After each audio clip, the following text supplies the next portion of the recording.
Hello दोस्तों, स्वागत है आप सभी का डाउटनेट लर्न फन पर। और आज का जो हमारा लेक्चर है वहां पे हम शुरुआत करने जा रहे हैं of cell the fundamental unit of life.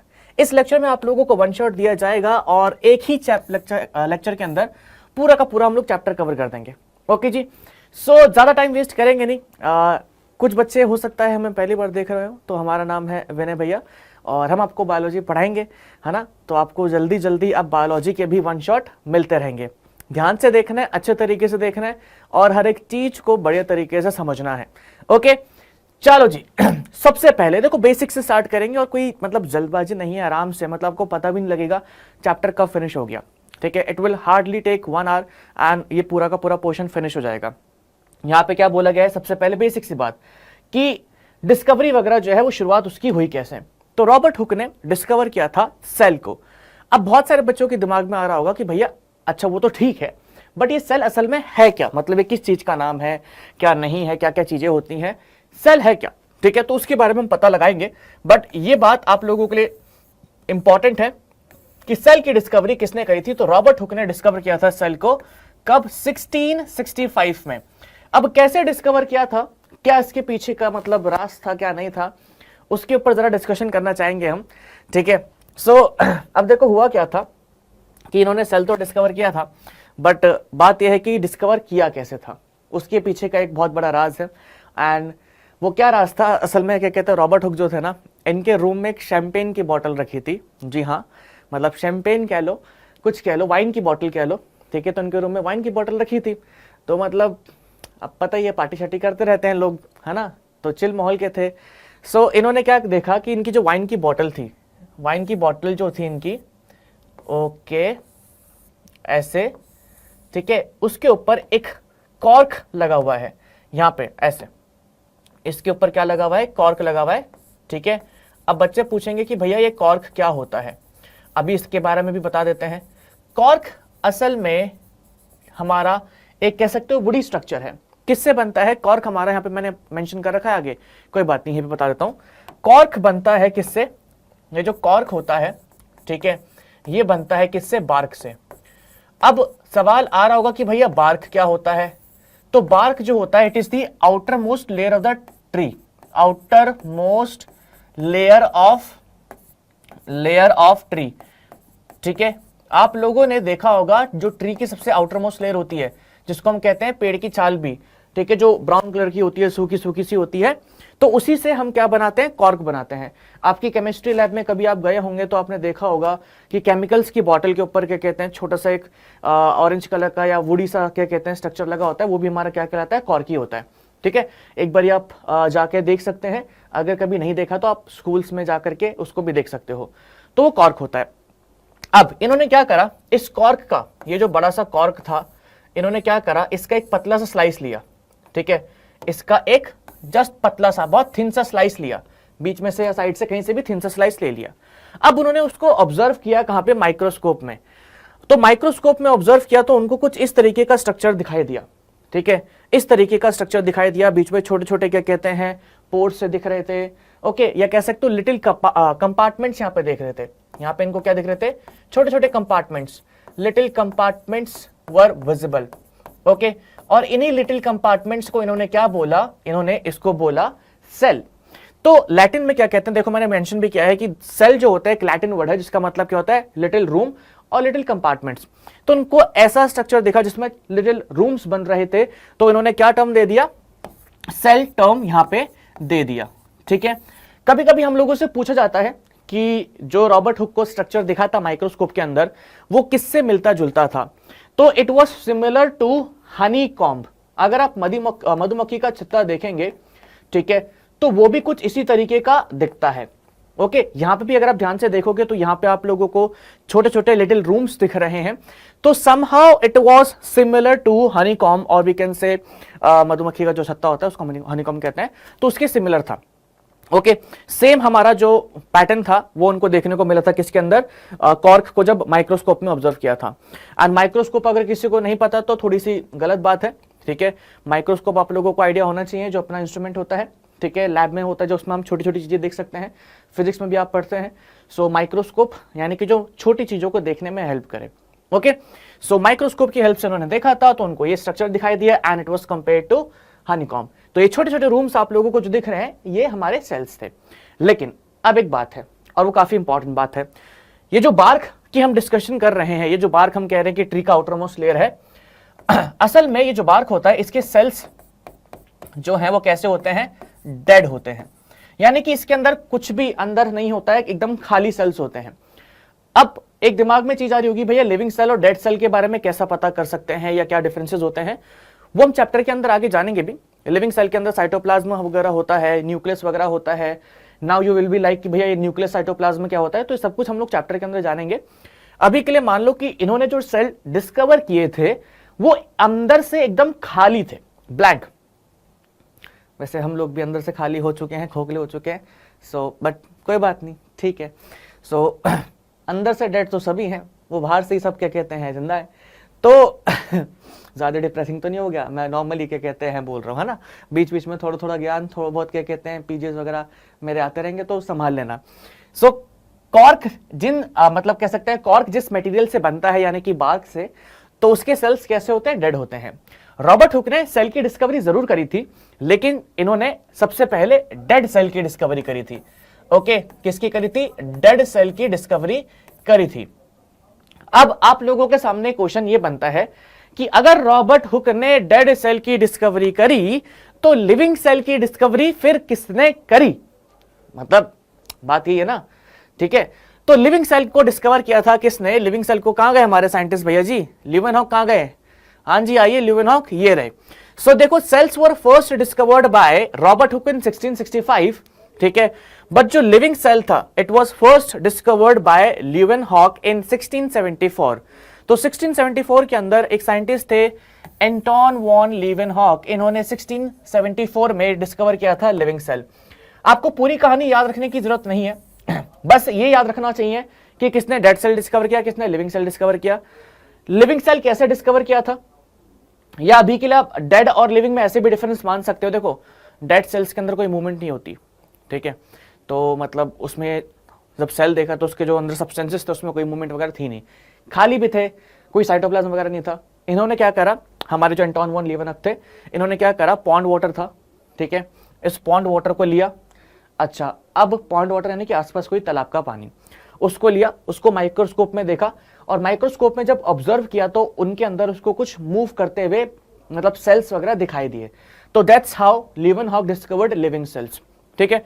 तो आप लोगों को ज्यादा दिमाग नहीं लगाना है, रॉबर्ट हुक ने करा है डेड सेल की डिस्कवरी, ठीक है, एंड यहाँ पे Leeuwenhoek, L for Leeuwenhoek, L for living, ऐसे याद रखना है, L for Leeuwenhoek, L for living. Exam में अगर क्वेश्चन आता है कि सबसे पहले सेल किसने डिस्कवर किया, तो your answer would be Robert Hooke, है ना। और एग्जाम में अगर क्वेश्चन आता है कि सबसे पहले लिविंग सेल किसने डिस्कवर किया, तो your answer would be Leeuwenhoek. वो मेंशन करेंगे कि उनको क्या पूछना है। अगर कुछ मेंशन नहीं कर रहे हैं, बस ये पूछ रहे हैं कि सेल किसने डिस्कवर किया है, तो आपको आंसर लिखना है रॉबर्ट हुक, ठीक है। या अगर मतलब अगर एमसीक्यू टाइप है तो एमसीक्यू में आपको रॉबर्ट हुक सेलेक्ट करना है। अगर वैसे पूछ रखा है सब्जेक्टिव में तो दोनों मेंशन कर दे रहा कि डेड सेल जो था रॉबर्ट हुक ने डिस्कवर किया था एंड लिविंग सेल जो था वो ल्यूवेनहॉक ने डिस्कवर किया था, ठीक है। सो दोनों चीजें आप मेंशन कर सकते हो। नाउ थोड़ा सा पीछे आते हैं यहां पे। अब देखो सेल के बारे में बेसिक बातें हम लोग जान रहे हैं, है ना। इसको अभी करवाऊं नहीं करवाऊं, इसको भी रहने दो। सेल के बारे में हम लोग बेसिक बातें जान रहे हैं, सेल के बारे में हम छोटी मोटी बातें समझ रहे हैं।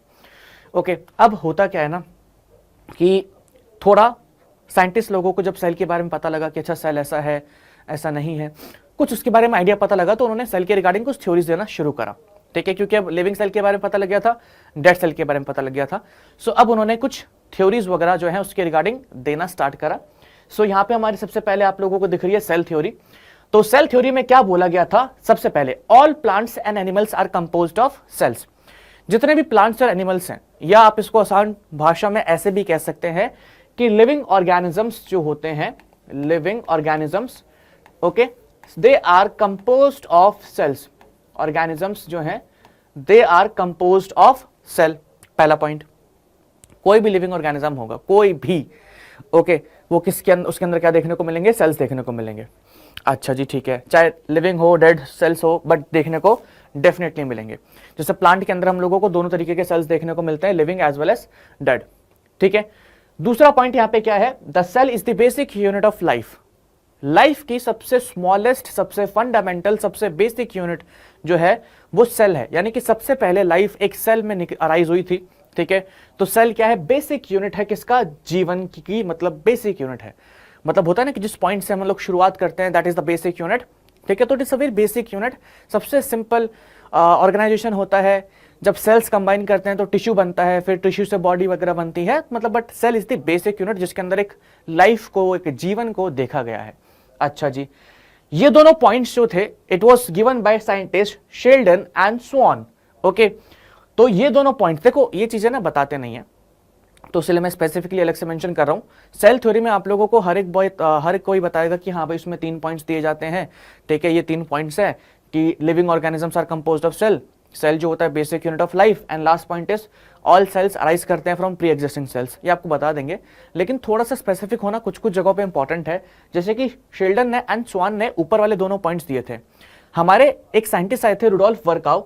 ठीक है, इन्होंने बाद में सेल थ्योरी को मतलब कह सकते हो और ऐड किया था। ठीक है, उसमें 2 पॉइंट्स थे तो उन्होंने एक और पॉइंट ऐड किया था कि जो नए सेल्स बनते हैं वो किससे बनते हैं, from the pre existing sales या फ्रॉम ओल्ड सेल्स, और वी कैन से पुराने वाले सेल्स से ही नए सेल्स बनते हैं। अब इन्होंने इसको लैटिन वे में कहा था। ठीक है, तो लैटिन में इसको हम क्या कहते हैं, ओमनिस सेलुला, ओमनिस सेलुला ई सेलुला। ठीक है, ये एक लैटिन क्या कहते हैं स्टेटमेंट है, इसका मीनिंग ये है। ओके, आप लोगों से एग्जाम में कभी कभी पूछ लेते हैं कि ओमनिस सेलुला ई सेलुला का मतलब क्या होता है। तो ओमनिस सेलुला ई सेलुला ऐसा कुछ अलग चीज नहीं है। ये जो ऊपर लिखा हुआ है all cells arise from pre existing cells, उसी को यहां पे लैटिन लैंग्वेज में लिखा हुआ है। ओके, सो ये एग्जाम में पूछा जाता है, इसलिए मैंने स्पेसिफिकली मेंशन किया है कि ओमनिस सेलुला ई सेलुला का मीनिंग क्या होता है। या आप लोगों से पूछ लेंगे कि ओमनिस सेलुला ई सेलुला किसने दी थी, तो वर्काउ, और वी कैन से रुडोल्फ वर्काउ। ठीक है, तो रुडोल्फ वर्काउ भी आप पूरा नाम मेंशन कर सकते हो। और अगर आप यहां पे ध्यान से देखेंगे तो आपके सामने तीनों साइंटिस्ट हैं। ठीक है, यहां पे आप लोगों को शेल्डन दिख रहे हैं, यहां पे स्वान है, एंड ये हमारे रुडोल्फ वर्काउ है। तो इन दोनों ने ऊपर वाले पॉइंट्स दिए हैं, ये दोनों पॉइंट्स दिए हैं कि living organisms are composed of cell and cell is the basic unit of life. Virchow ji ने बोला कि भाई ओमनिस सेलुला ई सेलुला, यानी कि ऑल सेल्स अराइज करते हैं from the pre existing cells. So this was the our cell theory.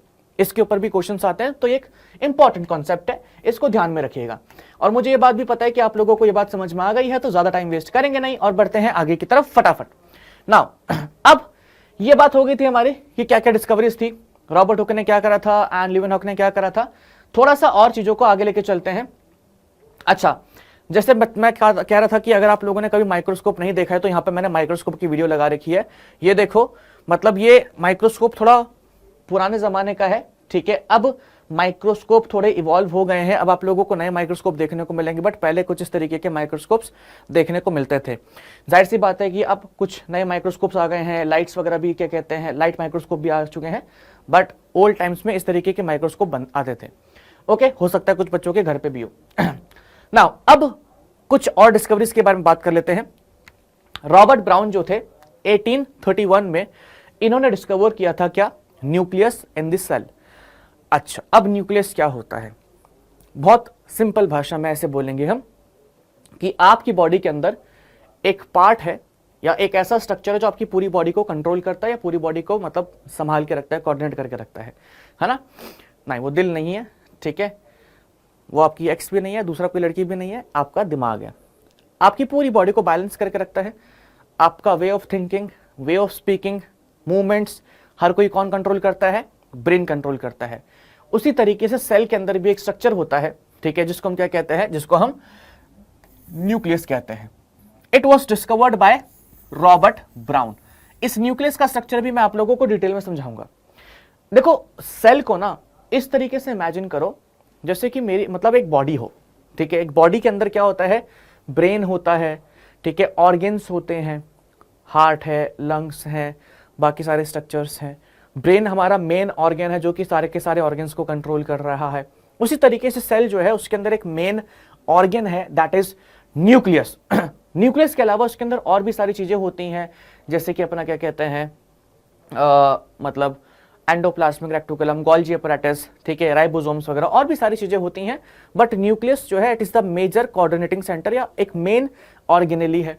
अब हमारी बॉडी के अंदर जैसे ब्लड फ्लो करता है ना, हमारी बॉडी के अंदर ब्लड है ना, अरे और कुछ तो नहीं है, मतलब कुछ कट करके देखोगे तो ब्लड ही निकलेगा ना भाई। अच्छा, उसी तरीके से सेल के अंदर भी लिक्विड होता है and that liquid is called protoplasm. So Purkinje जो थे हमारे, उन्होंने सबसे पहले प्रोटोप्लाज्म के बारे में बात करी थी। ओके, ये देखो, the fluid substance of the cell, fluid substance of the cell, इसको हम क्या कहते हैं, प्रोटोप्लाज्म कहते हैं। तो सेल इज नथिंग बट एक मालूम बहुत छोटा सा, जिसको हम आंखों से नहीं, नॉर्मल आंखों से नहीं देख सकते, माइक्रोस्कोप से देख सकते हैं, बट इट इज अ छोटा छोटा छोटा छोटा छोटा छोटा बहुत छोटा सा टाइनी सा ऑर्गेनिज्म है, जिसके अंदर brain as a nucleus present है, ऑर्गन्स के नाम पे बहुत सारी ऑर्गेनेलीज प्रेजेंट है और ब्लड के नाम पे प्रोटोप्लाज्म प्रेजेंट है। हालांकि इन सभी चीज़ों के बारे में हम अभी डिस्कशन बस करने जा रहे हैं, नेक्स्ट हमारा वही मुद्दा है, बट आपको ये बात पता होनी चाहिए, ठीक है।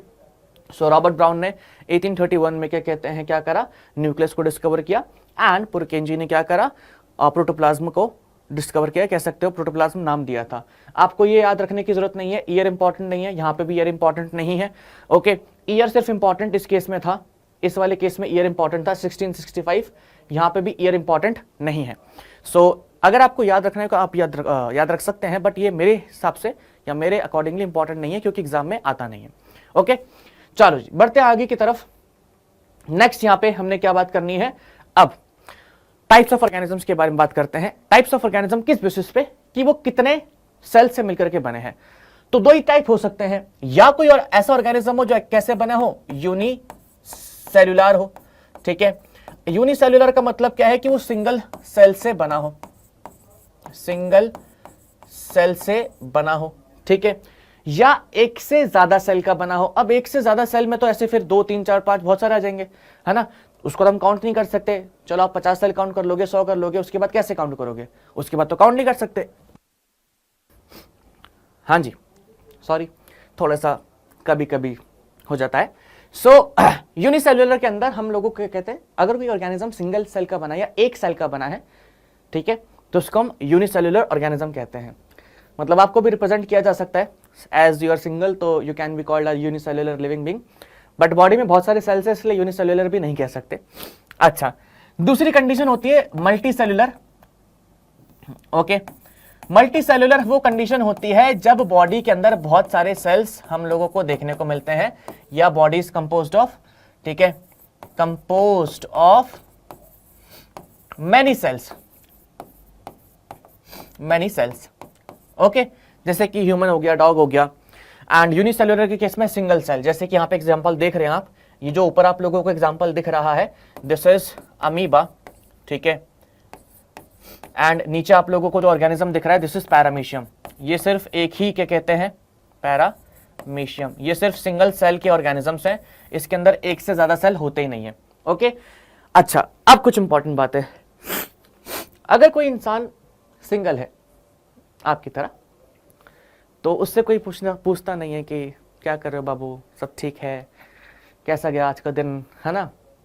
और ये मैं इसलिए बोल रहा हूँ क्योंकि मतलब आजकल ऐसा हो रहा है ना कि 9th 10th के बच्चे भी ना बहुत ज़्यादा एडवांस हो गए हैं।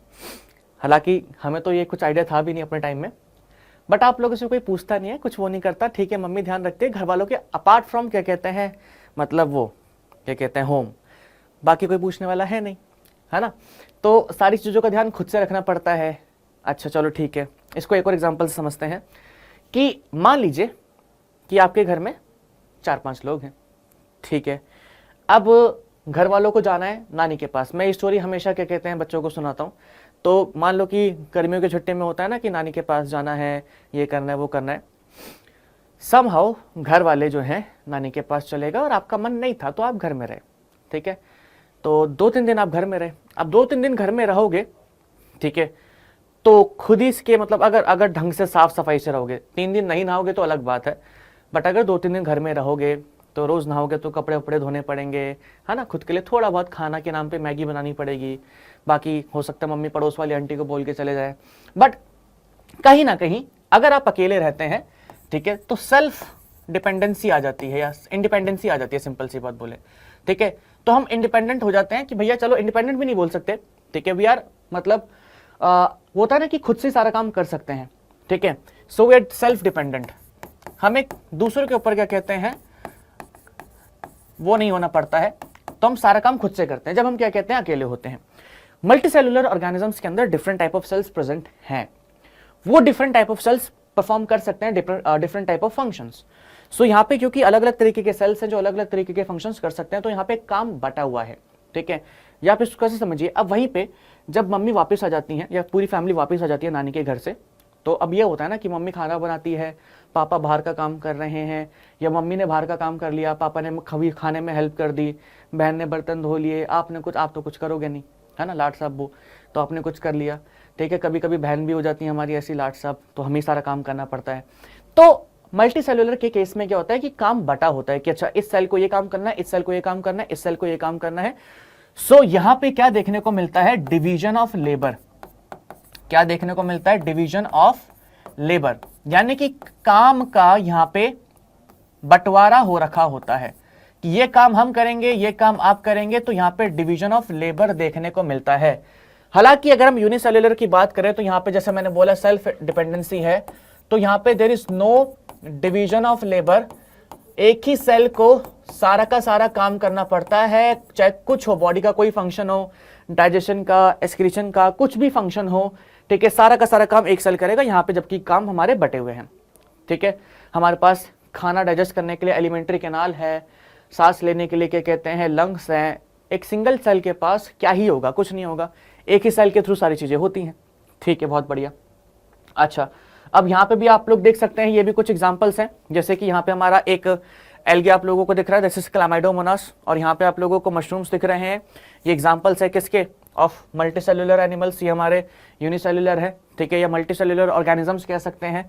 सो फंगाई जो होते हैं हमारे, इनको नॉन ग्रीन प्लांट्स भी कहते हैं। तो ये हमारे दोनों के दोनों एग्जांपल्स है of multicellular organism and unicellular organisms, ठीक है। एनिमल्स नहीं, ऑर्गेनिजम्स बोल रहे हैं क्योंकि ये नॉन ग्रीन प्लांट्स होते हैं।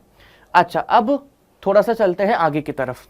नाउ यहां पे अब हम लोग बात करेंगे किसके बारे में, डिफरेंट टाइप ऑफ ऑर्गेनिजम्स के बारे में, डिफरेंट टाइप ऑफ सेल्स के बारे में। हमारी बॉडी के अंदर या अगर एक कोई ऑर्गेनिज्म मल्टी सेलुलर है तो उसके अंदर हम लोगों को डिफरेंट टाइप ऑफ सेल्स देखने को मिलते हैं। अब इसमें आप लोगों को ज्यादा परेशान नहीं होना कि भाई हम लोग क्या पढ़ेंगे इसमें, क्या नहीं पढ़ेंगे, क्योंकि यहाँ से यूजुअली क्वेश्चन कम आते हैं, और कैसे क्वेश्चन आते हैं वो भी मैं आप लोगों के साथ डिस्कस कर लूंगा। बट एक बार इस इमेज को देख लो, ठीक है, ये मैंने एनसीईआरटी से ही ली है। सो यहाँ पे आप लोगों को दिख रहा है मसल सेल दिख रहा है, जो हमारी बॉडी के मसल फॉर्मेशन में पार्टिसिपेट करता है। ब्लड सेल्स यहाँ पे दिखाई दिए हैं। सो डिफरेंट टाइप के होते हैं, रेड ब्लड सेल्स होते हैं, व्हाइट ब्लड सेल्स होते हैं, इसको हम लोग कवर करेंगे टिश्यू वाले चैप्टर के अंदर। यहाँ पे आप लोगों को नर्व सेल दिखाई दे रहा है, ठीक है, अच्छा, जो कि ब्रेन के अंदर प्रेजेंट होते हैं, या मतलब मोस्टली कोऑर्डिनेशन में काम करते हैं। ब्रेन में भी होते हैं, पूरी बॉडी में भी होते हैं, बट मोस्टली क्या कहते हैं, ब्रेन में ज़्यादा प्रेजेंट होते हैं और पूरी बॉडी को कंट्रोल वगैरह करने का काम करते हैं। यहाँ पे ओवम दिख रहा है, स्पर्म दिख रहा है, बोन सेल है, फैट सेल्स है, ऐसे डिफरेंट टाइप ऑफ हमारी बॉडी के अंदर सेल्स प्रेजेंट होते हैं। क्वेश्चन आप लोगों से क्या पूछा जाता है, और आप लोगों को आई गेस ये पता भी होगा, हम बहुत छोटी क्लास से भी पढ़ते रहते हैं।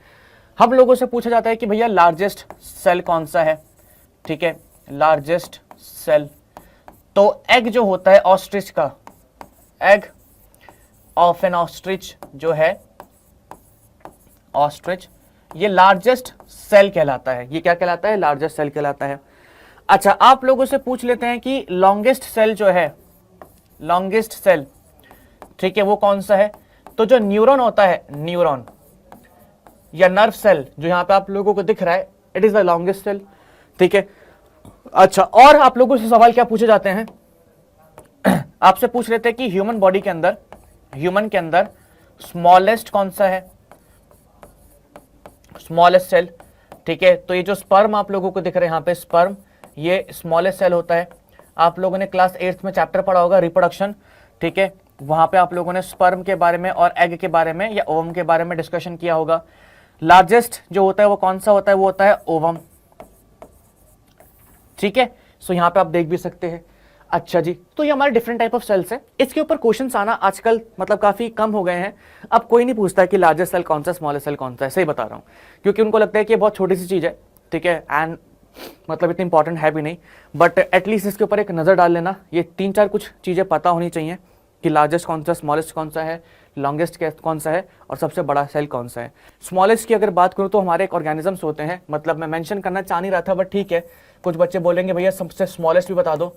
अगर ऑल ओवर स्मॉलेस्ट देखोगे तो ऑर्गेनिज्म होता है माइकोप्लाज्मा, माइकोप्लाज्मा, ठीक है, उसके सेल्स सबसे छोटे होते हैं।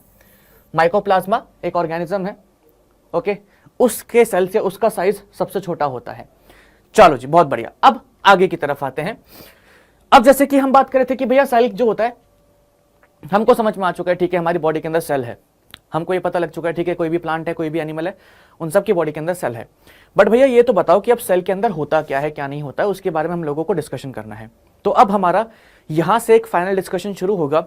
इस पूरे पोर्शन को कवर करने के लिए विल टेक, क्या कहते हैं, 30 to 35 मिनट्स एंड मैं उसको जल्दी से फिनिश कर दूंगा, ठीक है।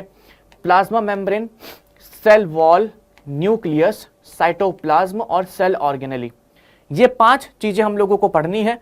और सेल ऑर्गेनेली के अंदर हम लोग डिफरेंट टाइप ऑफ स्ट्रक्चर्स देखेंगे। देखो, प्लाज्मा मेम्ब्रेन सेल की एक कवरिंग है, सेल वॉल उसके ऊपर की एक कवरिंग है, न्यूक्लियस सेल के बीच में प्रेजेंट होता है जिसके बारे में हम डिस्कशन करेंगे, साइटोप्लाज्म सेल का फ्लूइड है, एंड सेल ऑर्गेनेली यानी कि जो न्यूक्लियस के अलावा बाकी कौन कौन से सेल के अंदर स्ट्रक्चर्स होते हैं उसके बारे में हम डिस्कशन करेंगे। ओके, सो बिना लेट करे फटाफट शुरू करते हैं विद प्लाज्मा मेम्ब्रेन।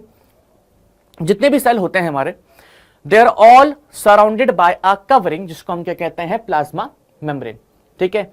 अच्छा, ये जो प्लाज्मा मेम्ब्रेन है, अगर हम इसकी बात करें तो it forms the external boundary, या कह सकते हैं एनिमल सेल को, प्लांट सेल को सेपरेट करती है उनके एक्सटर्नल इन्वायरमेंट से, ठीक है, या एक्सटर्नल और इंटरनल इन्वायरमेंट के बीच में एक बैरियर होता है। ओके जी। अच्छा, तो outer most covering of the cell separate करता है the contents of cell from its internal, from its external environment. जैसे कि मैंने अभी डिस्कशन किया कि सेल के अंदर का जो सामान है उसको बाहर के इन्वायरमेंट से सेपरेट करता है। अच्छा, अगर हम प्लाज्मा मेम्ब्रेन की बात करें तो इसके अंदर क्या क्या होता है, इसके अंदर आप लोगों को देखने को मिलते हैं लिपिड्स, ठीक है, या आप कह सकते हैं थोड़े बहुत, मतलब लिपिड्स आर लाइक फैट्स, ठीक है, कार्बोहाइड्रेट्स, कार्बोहाइड्रेट्स, अच्छा जी, कार्बोहाइड्रेट्स के बाद यहां पे क्या देखने को मिलता है आप लोगों को, प्रोटीन्स। ये 3 चीज मेन है जो आप लोगों को देखने को मिलती है किसके अंदर, सेल मेम्ब्रेन के अंदर। आप लोगों से एग्जाम में पूछा जाता है कि cell membrane is composed of, तो लिपिड्स, कार्बोहाइड्रेट्स एंड प्रोटीन्स, ठीक है। ज्यादा स्पेसिफिकली अगर कोई टीचर आप लोगों को पढ़ाएगा तो हो सकता है वो लिपिड्स की जगह लिखवा दे फॉस्फोलिपिड्स, ठीक है, फॉस्फोलिपिड्स। तो लिपिड्स नहीं लिखना तो फॉस्फोलिपिड्स भी लिख सकते हो, आपकी मर्जी है। इन लिपिड्स के ऊपर फॉस्फेट ग्रुप अटैच्ड होता है तो वी कॉल इट फॉस्फोलिपिड्स, मतलब एज यू विश, मतलब 9th क्लास के हिसाब से फॉस्फोलिपिड्स नहीं भी करोगे तो कोई दिक्कत नहीं, बट अगर पढ़ना है तो मतलब अच्छी चीज है।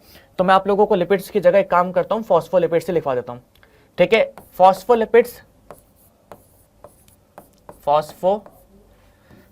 एक मिनट रुको,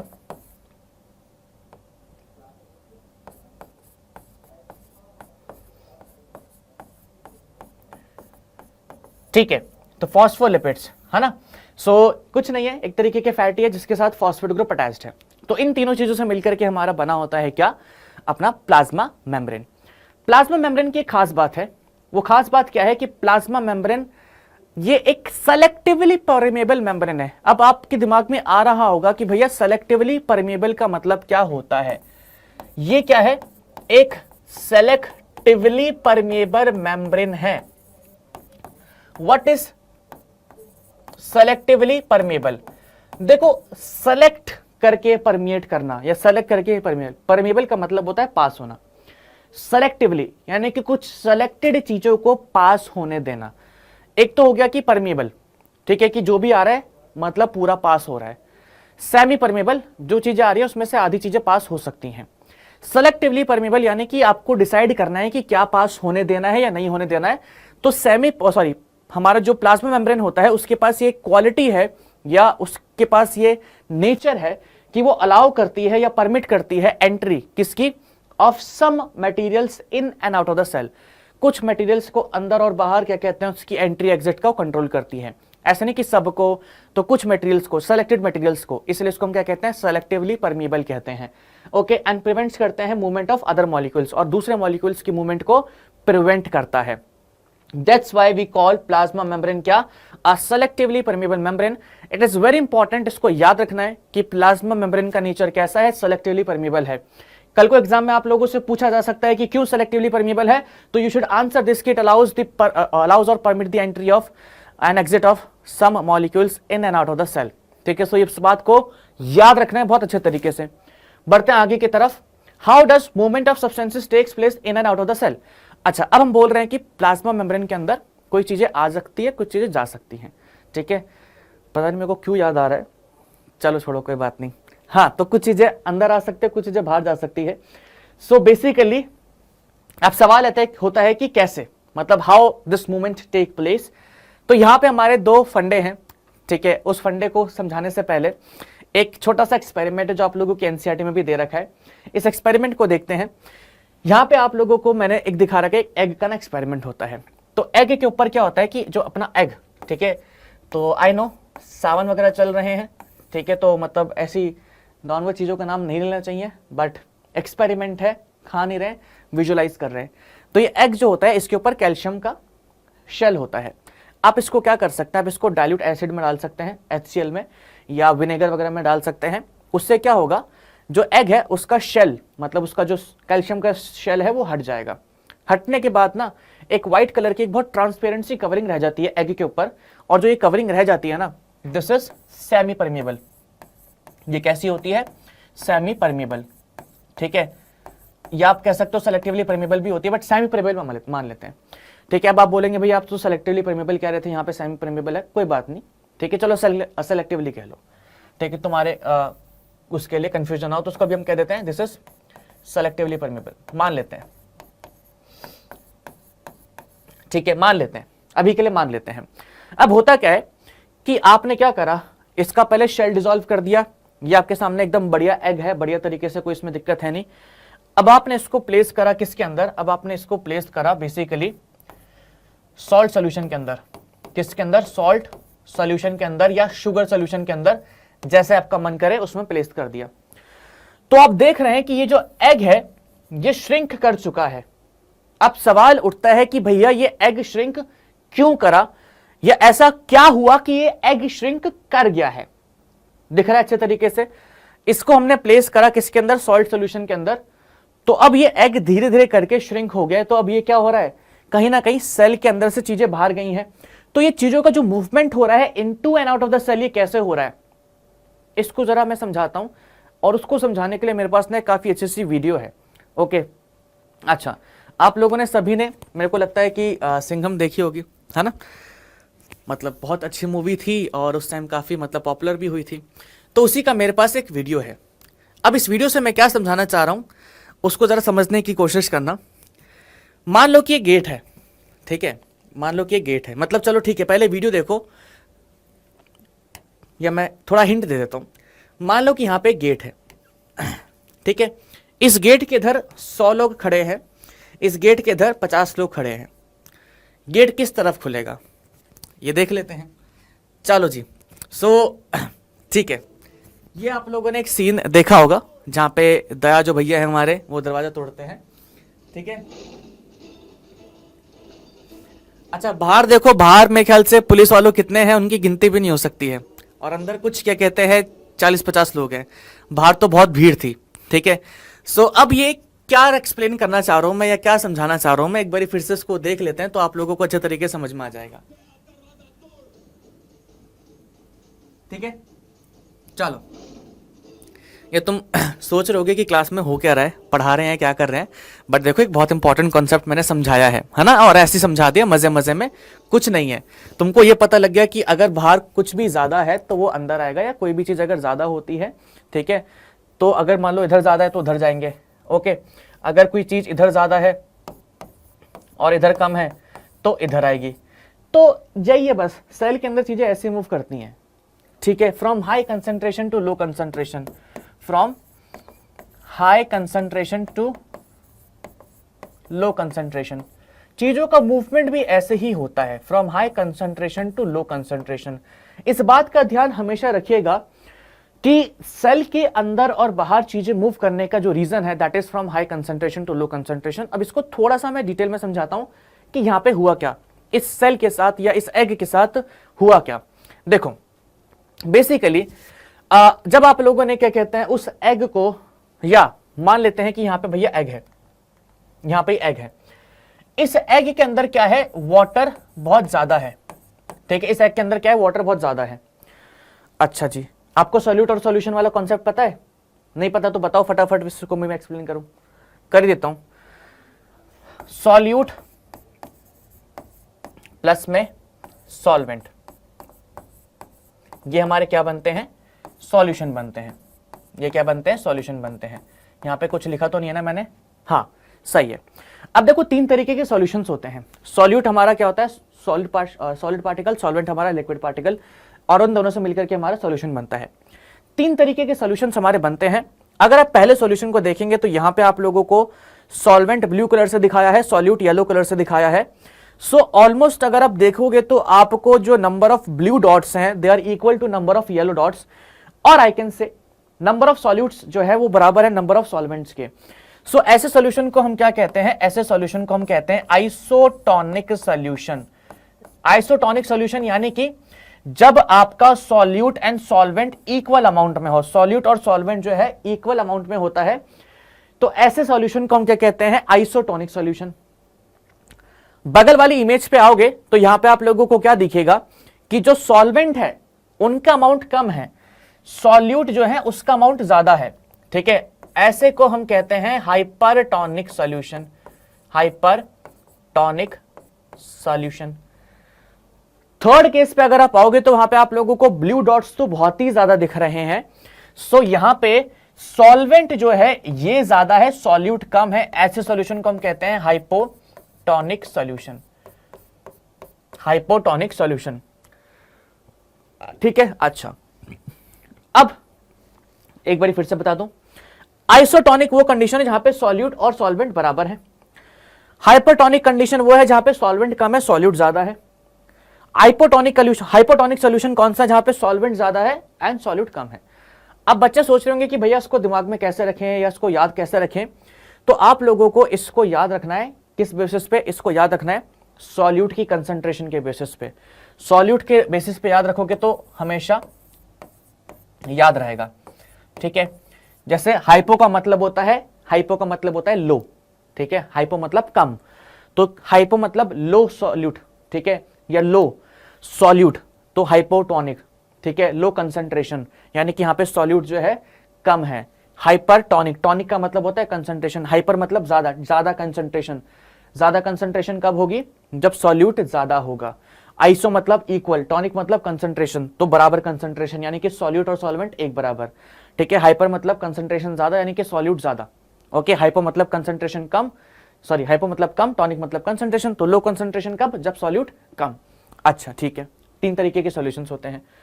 अब थोड़ा सा इस कॉन्सेप्ट को क्या कहते हैं अच्छे तरीके से समझाना पड़ेगा। इस इमेज को मैं थोड़ा सा ऊपर कर देता हूं। ठीक है, इसको ऊपर ही कर देते हैं पूरा और इसको यहां पे ले आते हैं ताकि ये छुपे ना। ठीक है, अच्छा जी, अब यहां पे आप लोगों के सामने क्या कहते हैं, एक वो है, एक मिनट रुकना। ठीक है, चलो जी, अब यहां पे आप लोगों के सामने क्या कहते हैं एक इमेज है।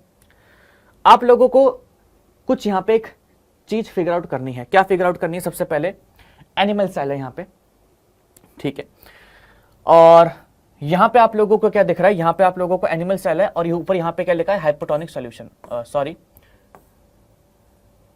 ठीक है, हाँ यहां पे मेंशन कर रखा है क्या, हाइपोटोनिक सॉल्यूशन। अब मैं बार बार देखो नहीं लिखूंगा, चलो एक बारी लास्ट टाइम मैं मेंशन कर देता हूं। हाइपोटोनिक सॉल्यूशन का मतलब क्या है, इसको मैं एक काम करता हूं ना, इसको डिलीट ही कर देते हैं, इसका तो कुछ काम ही नहीं है। ठीक है, हाइपोटोनिक सॉल्यूशन का क्या मतलब है, जहां पे सॉल्वेंट जो है ज्यादा है सॉल्यूट से। ठीक है, आइसोटोनिक कंसंट्रेशन का क्या मतलब है, सॉल्यूट इक्वल टू या सॉल्वेंट इक्वल टू सॉल्यूट, ठीक है। हाइपरटोनिक का क्या मतलब है, सॉल्यूट या सॉल्वेंट ही लिखता हूं पहले मैं, solvent is less than solute, ठीक है जी। अच्छा, बहुत बढ़िया।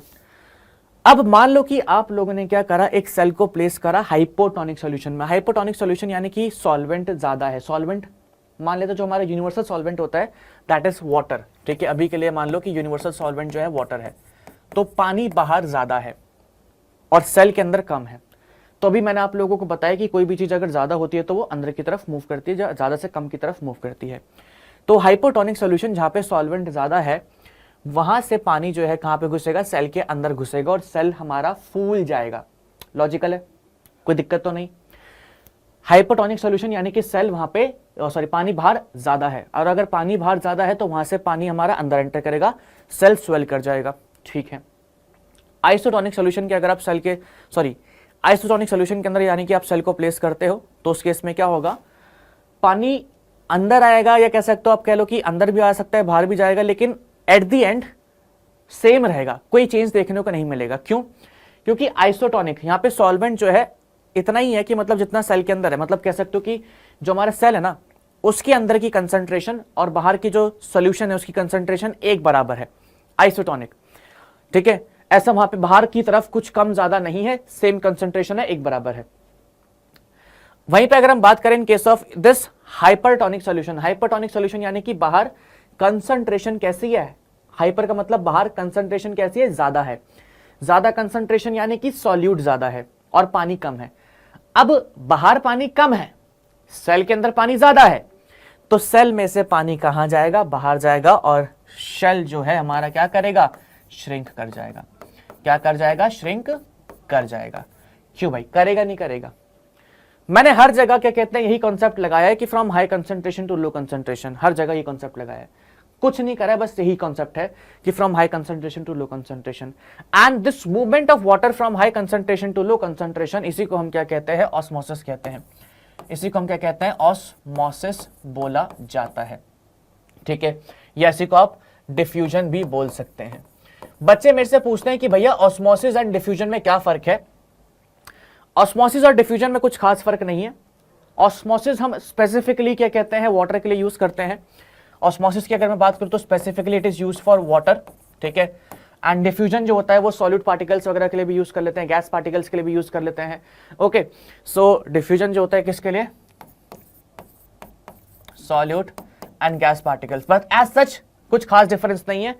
दोनों में चीजों का मूवमेंट होता है from high concentration to low concentration, ठीक है, जो कि मैं आप लोगों को बता चुका हूं यहां पे। और इस एक्सपेरिमेंट में भी जो हमारा मूवमेंट हो रहा था, क्यों हो रहा था, क्योंकि एग के अंदर पानी ज्यादा है, सॉल्ट सोल्यूशन, उसके अंदर सॉल्ट है, ठीक है, सोल्यूशन मतलब कि वहां पे बाहर की तरफ हाइपरटोनिक सोल्यूशन है, पानी कम है, ठीक है। तो पानी कम है तो सेल के अंदर से क्या हुआ, एग सेल के अंदर से पानी बाहर गया और हमारा एग सेल जो था वो श्रिंक कर गया। सो यहां पे भी क्या हो रहा है, ऑस्मोसिस हो रहा है, और वी कैन से सिंपली जो हमारा वाटर है बाहर की तरफ मूव कर रहा है। तो हमेशा याद रखना है, अगर आप लोगों से कोई पूछता है या कोई बोलता है कि आपने किस सेल को प्लेस करा है हाइपरटोनिक सोल्यूशन में तो क्या होगा, तो आपको बता दिया श्रिंक करेगा। अगर हाइपो में प्लेस करोगे तो क्या होगा, तो आपको बता दिया कि स्वेल कर जाएगा। और अगर ज्यादा टाइम तक प्लेस करोगे तो हो सकता है स्वेल करके या बस्ट भी कर जाए, फूट भी जाए। और अगर आइसोटोनिक में प्लेस करोगे तो क्या होगा, तो नॉर्मल रहेगा। तो ये बेसिक बातें हैं, ये आप लोगों को आनी चाहिए, ठीक है। तो यहाँ पे हमारा मूवमेंट ऑफ सेल जो था, या मूवमेंट इनसाइड और आउट ऑफ द सेल कैसे होता है वो हम लोगों ने समझ लिया with help of osmosis and diffusion. कुछ और भी प्रोसेस होती हैं, एक्टिव ट्रांसपोर्ट वगैरह, वो हम लोग हायर क्लासेस वगैरह में देखेंगे, ठीक है। अच्छा, सो चलो एक्टिव ट्रांसपोर्ट के बारे में बता देता हूं मैं। कभी कभी हो सकता है कि कुछ चीजें ऐसी होती हैं, मान लो एग्जांपल के तौर पे यहाँ पे इस सेल के अंदर ऑलरेडी कोई सब्सटेंस है, ठीक है, बट हमें इस सेल के अंदर और वो सब्सटेंस डालना है। या मान लो कि सेल के अंदर वाटर है, हम लोगों को और पानी बाहर से अंदर डालना है। कभी कभी सेल के अंदर चीजों का ट्रांसपोर्ट एनर्जी की हेल्प से भी होता है, उसको बताऊं, उसको हम एक्टिव ट्रांसपोर्ट कहते हैं वैसे, बट चलो रहने दो, उसको कोई मतलब इंपॉर्टेंट नहीं है, छोड़ो, नहीं आएगा। अब आगे बढ़ते हैं। हम लोगों ने बोल दिया कि आउटरमोस्ट कवरिंग जो है किसी भी सेल की, that is cell membrane. Next हमारा मुद्दा है सेल वॉल। सेल वॉल जो होती है हमारी, ये एब्सेंट होती है किसमें, एनिमल सेल्स में। एब्सेंट होती है किसमें, एनिमल सेल्स में, ठीक है, यानी कि एनिमल सेल के बाहर जो आउटर मोस्ट कवरिंग है दैट इज प्लाज्मा मेम्ब्रेन, लेकिन प्लांट सेल के बाहर, प्लाज्मा मेम्ब्रेन के बाहर भी एक क्या होती है, कवरिंग होती है, इसको हम कहते हैं सेल वॉल। मेम्ब्रेन में और सेल वॉल में क्या फर्क होता है, मेरी बात ध्यान से सुनिएगा। प्लाज्मा मेम्ब्रेन जो होती है थोड़ी फ्लेक्सिबल होती है, ठीक है, यहां पे लिपिड्स वगैरह देखने को मिलते हैं, तो ये कैसी होती है, ये थोड़ी फ्लेक्सिबल होती है, ओके, और सेल के शेप के हिसाब से या अंदर के हिसाब से एडजस्ट कर सकती है, फ्लेक्सिबल है, इसको हम लेबाइल भी कहते हैं, ठीक है। तो ऐसा नहीं कि एकदम रिजिड है, एकदम ठोस है, फ्लेक्सिबल है। लेकिन अगर हम बात करें किसकी, सेल वॉल की, तो सेल वॉल जो होता है वो कैसा होता है, वो रिजिड होता है, ये कह सकते हैं वो हार्ड होता है, ठीक है। कैसा होता है, सेल वॉल रिजिड होता है, ओके। प्लाज्मा मेम्ब्रेन जो है वो किसी भी शेप में चेंज हो सकती है, लेकिन सेल वॉल की शेप चेंज नहीं होती है। सेल वॉल जो होती है प्लांट सेल की अगर मैं बात करूं तो प्लांट सेल के अंदर सेल वॉल देखने को मिलती है हम लोगों को, ठीक है। ये किसकी बनी है, सेल्यूलोज की बनी है, सेल्यूलोज की सेल वॉल यहां पे बनी है। अच्छा जी, अगर हम बात करें किसकी, बैक्टीरियल सेल की, कोई बैक्टीरिया है, हम लोगों से कभी कभी एग्जाम में पूछ लेते हैं कि बैक्टीरिया की सेल वॉल किसकी बनी है, तो बैक्टीरियल सेल वॉल जो होती है it is made up of peptidoglycan, ठीक है। हम लोगों से पूछ लेते हैं कि फंगल की सेल वॉल किसकी बनी होती है, फंगाई की सेल वॉल किसकी बनी होती है, फंगाई की सेल वॉल बनी होती है किसकी, काइटिन की, ठीक है, किसकी बनी है, काइटिन की बनी है। तो ये आप लोगों को बातें याद रखनी है, क्योंकि एग्जाम में यहां से क्वेश्चन पूछे जाते हैं कि भैया ये बताइए कि प्लांट की सेल वॉल किसकी बनी है, सेल्यूलोज की बनी है, बैक्टीरिया की किसकी बनी है, पेप्टिडोग्लाइकन, ठीक है। अगर पेप्टिडोग्लाइकन अच्छे तरीके से नहीं दिख रहा तो उसको थोड़ा सा सही से लिख देता हूं मैं, चलो जी, CAN, तो इसकी बनी है किसकी, पेप्टिडोग्लाइकन की। फंगाई की किसकी बनी है, काइटिन की बनी है। एनिमल सेल में एब्सेंट होती है। So this is important. Cell wall यहां पे आप देख रहे हैं कि ये आपको अंदर एक यहां पे ट्रांसपेरेंट सा कवरिंग दिख रहा होगा, ठीक है। ये जो ट्रांसपेरेंट सा दिख रहा है असल में ट्रांसपेरेंट होता नहीं है, बट अंदर की तरफ जो लेयर दिख रही है दैट इज प्लाज्मा मेम्ब्रेन, और बाहर ही आप लोगों को थिक कवरिंग जो दिख रही है दैट इज सेल वॉल, ठीक है। तो किस में देखने को मिलती है, प्लांट में, बैक्टीरिया में, फंगाई में। एनिमल के अंदर एब्सेंट होती है cell wall, please remember it, okay. बहुत बढ़िया, सेल वॉल के बारे में ज्यादा कुछ नहीं पढ़ना, इतना काफी था। प्रोटेक्शन वगैरह प्रोवाइड करती है, ठीक है, सेल की शेप वगैरह मेंटेन करके रखती है, ओके। सो उसका फंक्शन वगैरह क्या है कि प्रोटेक्शन प्रोवाइड करती है, शेप मेंटेन करती है, तो ये सारे इसके फंक्शंस हैं। बाकी इसका एक एक्सपेरिमेंट है, वो एक्सपेरिमेंट जरा डिस्कस कर लेते हैं, ठीक है। नाउ आगे आते हैं। अच्छा, ये अपना एक टर्म है that is plasmolysis. So plasmolysis term के बारे में हम लोग डिस्कशन करेंगे, बहुत बारी क्या कहते हैं, प्लाज्मोलाइसिस टर्म आप लोगों के सामने आएगा या आप लोगों को सुनाई देगा, ठीक है। प्लाज्मोलाइसिस का एक्सपेरिमेंट कैसा है कैसा नहीं, उसको जरा समझने की कोशिश करते हैं। आप लोगों के जो एक्सपेरिमेंट्स आने वाले हैं एग्जाम्स में वो भी मैं साथ साथ डिस्कस कर रहा हूँ। सो ये मान के चलना कि this video is not like for क्या कहते हैं थ्योरी पर्पस, प्रैक्टिकल्स में भी ये वीडियो काफ़ी काम आने वाली है, ठीक है। तो टाइम स्टैम्प्स वगैरह हम डलवा देंगे, है ना, जहाँ जहाँ पे प्रैक्टिकल्स की बात मैंने करी है, जैसे कि एक्सेल वाला जो एक्सपेरिमेंट था, या हमारा क्या कहते हैं ये वाला एक्सपेरिमेंट है, ठीक है, रोयो लीफ वाला एक्सपेरिमेंट, कुछ एक दो एक्सपेरिमेंट्स और होंगे, देख लूँगा मैं, तो वो उसकी अलग से वीडियो बना दूंगा। बट यहाँ पे प्रैक्टिकल बेस भी क्या कहते हैं ये वीडियो है, तो प्लीज़ इसको ध्यान से पढ़ना है ना। सेल वॉल की बात करें या प्लाज्मोलाइसिस की बात करें तो अब होता क्या है, देखो यहाँ पे आप लोगों को दिख रहा है एक प्लांट। इस प्लांट की सामने की लीफ जो है, या एक तरफ की लीफ जो है वो ग्रीन है और एक तरफ की लीफ जो है वो पिंक कलर की है। इसको हम कहते हैं रोयो प्लांट, ठीक है। क्या ये रोयो प्लांट है? अच्छा, अब हम क्या करते हैं, इस प्लांट की लेते हैं लीफ। क्या करते हैं, इस प्लांट की लेते हैं लीफ, ठीक है। अब कुछ बच्चे हो सकता है कि पूछें कि भैया पिंक कलर का क्यों होता है, तो मैं बस इतना बोलना चाहूँगा कि इसके अंदर ऐसे सब्सटेंसेस होते हैं जिसको पिंक कलर का बनाते हैं। जैसे ग्रीन कलर के प्लांट में आप लोगों ने अगर ध्यान से छोटी क्लासेस में पढ़ाई करी होगी, तो ये ग्रीन कलर जो होता है प्लांट का वो किस वजह से होता है, क्लोरोफिल की वजह से होता है, ठीक है। हालांकि क्लोरोफिल के बारे में मैं अभी बात करूंगा, इसी चैप्टर में बात करेंगे हम लोग, यहाँ पे अभी क्लोरोप्लास्ट वगैरह आगे आएगा तो डिस्कशन करेंगे। तो अभी के लिए बस इतना समझ लीजिए, मैं आगे बताऊंगा, ठीक है। क्लोरोफिल जो होता है उस वजह से प्लांट्स को ग्रीन कलर मिलता है। उसी तरीके से एक और सब्सटेंस होता है एंथोसाइनिन। जिन प्लांट्स के अंदर ये एंथोसाइनिन प्रेजेंट होता है वो कैसे होते हैं, वो पिंक कलर के देखने को मिलते हैं, पिंक कलर के हमारे होते हैं, ठीक है। बहुत बढ़िया। अब एक स्टेप आगे, क्या एक्सपेरिमेंट है यहाँ पे हम लोग प्लाज्मोलाइसिस हम लोग डिस्कस करना चाह रहे हैं। क्या होता है प्लाज्मोलाइसिस के अंदर, जैसे कि आपको यहाँ पे प्लांट दिख रहा है, हम इस प्लांट का पिंक वाली साइड से छिलका सा लेते हैं जिसको हम कहते हैं पील, ठीक है, तो छिलका लेते हैं, अच्छा उसको स्लाइड पर रखते हैं, ठीक है, और इसके ऊपर हम लोग डालते हैं ये जो ड्रॉप आप लोगों को दिख रही है ना, इसके ऊपर डालते हैं हम लोग क्या, hypertonic solution. Hypertonic solution, hypertonic solution का मतलब क्या होता है आपको पता है, जिसके अंदर सॉल्यूट ज्यादा हो, जिसकी कंसंट्रेशन ज्यादा हो। तो आप लोगों को ये भी पता है कि अगर हम लोग हाइपरटोनिक सॉल्यूशन डाल रहे हैं तो होगा क्या, सेल के अंदर से पानी बाहर जाएगा। ऑब्वियस है, वेरी ऑब्वियस, बहुत बढ़िया। अब यहां पे इसके ऊपर हम लोगों ने हाइपरटोनिक सॉल्यूशन डाला तो हम लोगों को कुछ इस तरीके का रिजल्ट देखने को मिला। ये जो आप लोगों को दिख रहा है पिंक कलर का स्ट्रक्चर, दिस इज साइटोप्लाज्म, ठीक है, सेल के अंदर फ्लूइड था, इसको मैं थोड़ा जूम कर देता हूं, ये देखो। अब हम लोगों ने जब क्या कहते हैं इसके अंदर हाइपरटोनिक सॉल्यूशन डाला तो आप लोग क्या देख रहे हैं, अंदर से पानी बाहर निकल गया है, और पानी बाहर निकलने की वजह से, ठीक है, ये देखो सेल, अगर मैं मान लूं यहां पे एक सेल है हमारा, ये इस तरीके से,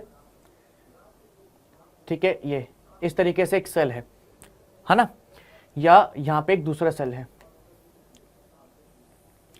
अगर आप देखेंगे तो पिंक कलर जो है आप लोगों को सेल के अंदर पूरा फिल नहीं दिखाई दे रहा है।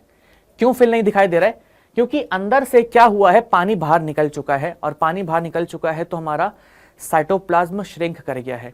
साइटोप्लाज्म श्रिंक कर गया है तो उसके साथ मेम्ब्रेन भी श्रिंक कर गई है, और यहाँ पे प्लांट की सेल वॉल के बीच में और मेम्ब्रेन के बीच में आप लोगों को स्पेस दिख रहा होगा, सेल वॉल के बीच में और मेम्ब्रेन के बीच में स्पेस दिख रहा होगा।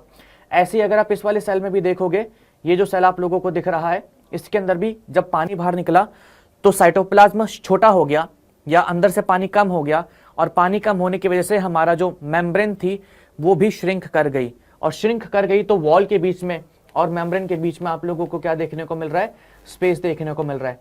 समझ रहे हो मैं क्या कहना चाह रहा हूं, बात को समझने की कोशिश करना एक बार फिर से। यहां पे आप लोगों को ये सेल दिख रहा है, इस सेल के अंदर से जब पानी निकला, क्योंकि इसको हम लोगों ने डाला था किसके अंदर, हाइपरटोनिक सॉल्यूशन के अंदर, तो अंदर से पानी बाहर निकला, और बाहर निकला तो साइटोप्लाज्म छोटा या साइटोप्लाज्म का अमाउंट कम हो गया, जिस वजह से मेम्ब्रेन श्रिंक कर गई। क्योंकि मैंने आपको बताया था कि मेम्ब्रेन फ्लेक्सिबल है ना। आप इसको ऐसे इमेजिन करो कि मतलब एक बैलून है, ठीक है, आपने एक बैलून को फुला रखा है पानी की बोतल के अंदर, और खाली बोतल है, आपने बैलून को फुला रखा है, उस बैलून से हवा निकालोगे तो पानी की बोतल छोटी नहीं होगी, बैलून छोटा होगा, ठीक है। एग्जाम्पल के तौर पे चलो जी, यहाँ पे एक बॉटल है,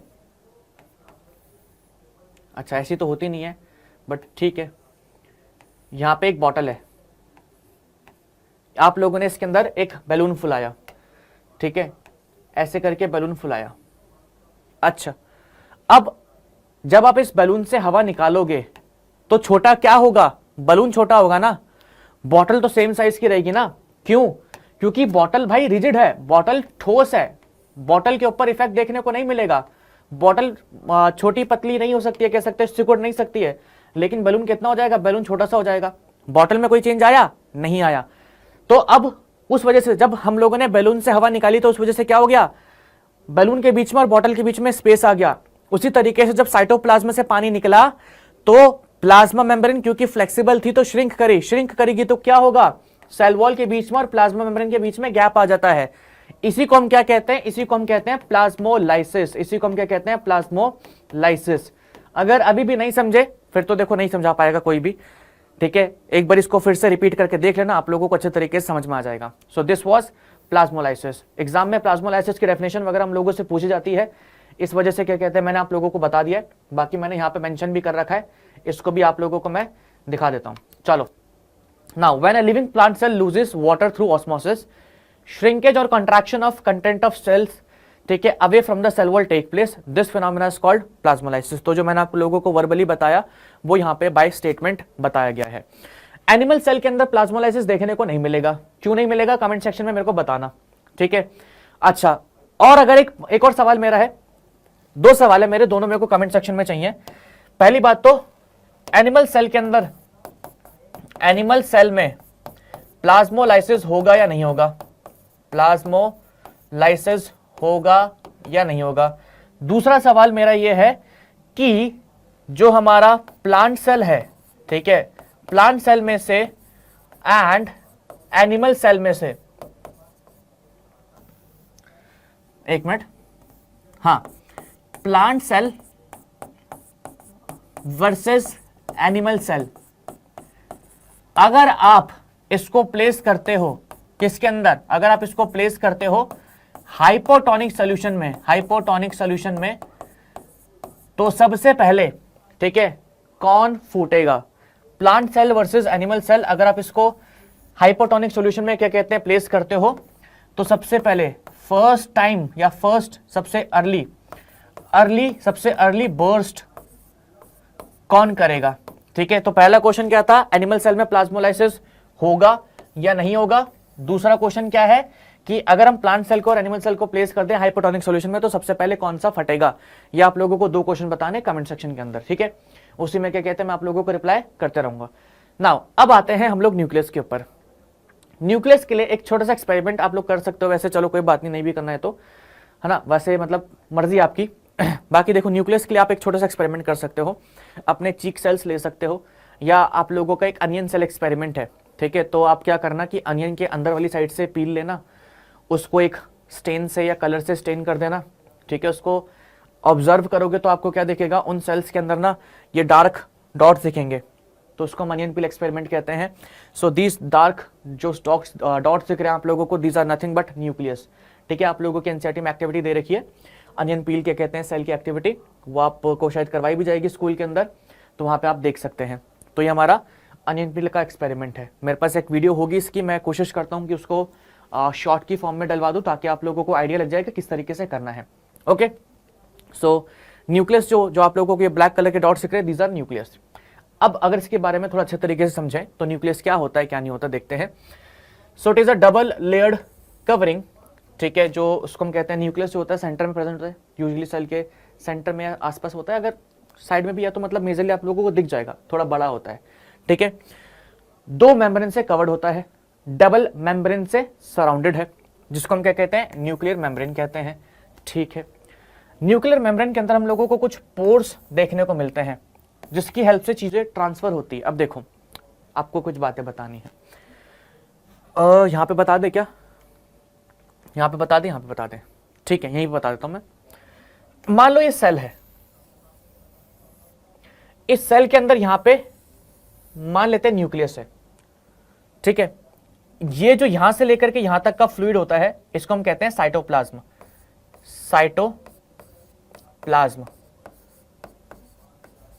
ठीक है। ये हमारा क्या है, दिस इज न्यूक्लियस।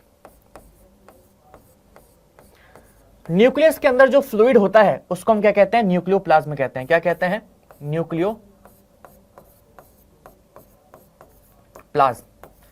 ठीक है। तो मैंने क्या बोला कि न्यूक्लियस के बाहर जो फ्लूइड है ये कौन सी चीज है, this is assume this is a plasma membrane, मान लो कि ये प्लाज्मा मेम्ब्रेन है, तो प्लाज्मा मेम्ब्रेन से और न्यूक्लियर मेम्ब्रेन तक ये क्या है, न्यूक्लियर मेम्ब्रेन है। इन दोनों के बीच का जो फ्लूइड होता है उसको हम कहते हैं साइटोप्लाज्म, और न्यूक्लियस के अंदर जो फ्लूइड होता है उसको हम कहते हैं न्यूक्लियोप्लाज्म, ठीक है। तो इन दोनों के बीच में चीजों का ट्रांसफर होता है किसके थ्रू, यहाँ पे पोर्स आप लोगों को दिख रहे हैं, अगर मैं आप लोगों को इमेज जूम करके दिखाऊं तो देख रहे हो न्यूक्लियर मेम्ब्रेन के अंदर पोर्स बने हुए हैं, तो इन पोर्स के थ्रू चीजों का ट्रांसफर होता है। ये जो न्यूक्लियोप्लाज्म होते हैं एंड साइटोप्लाज्म जो होते हैं इसी को हम कहते हैं कलेक्टिवली क्या, nucleoplasm plus cytoplasm is collectively known as protoplasm. So जो मैंने आपको स्टार्टिंग में बताया था कि प्रोटोप्लाज्म क्या है, एक सेल के अंदर लिक्विड है, ठीक है। तो जो सेल का लिक्विड होता है प्रोटोप्लाज्म वो क्या है, असल में साइटोप्लाज्म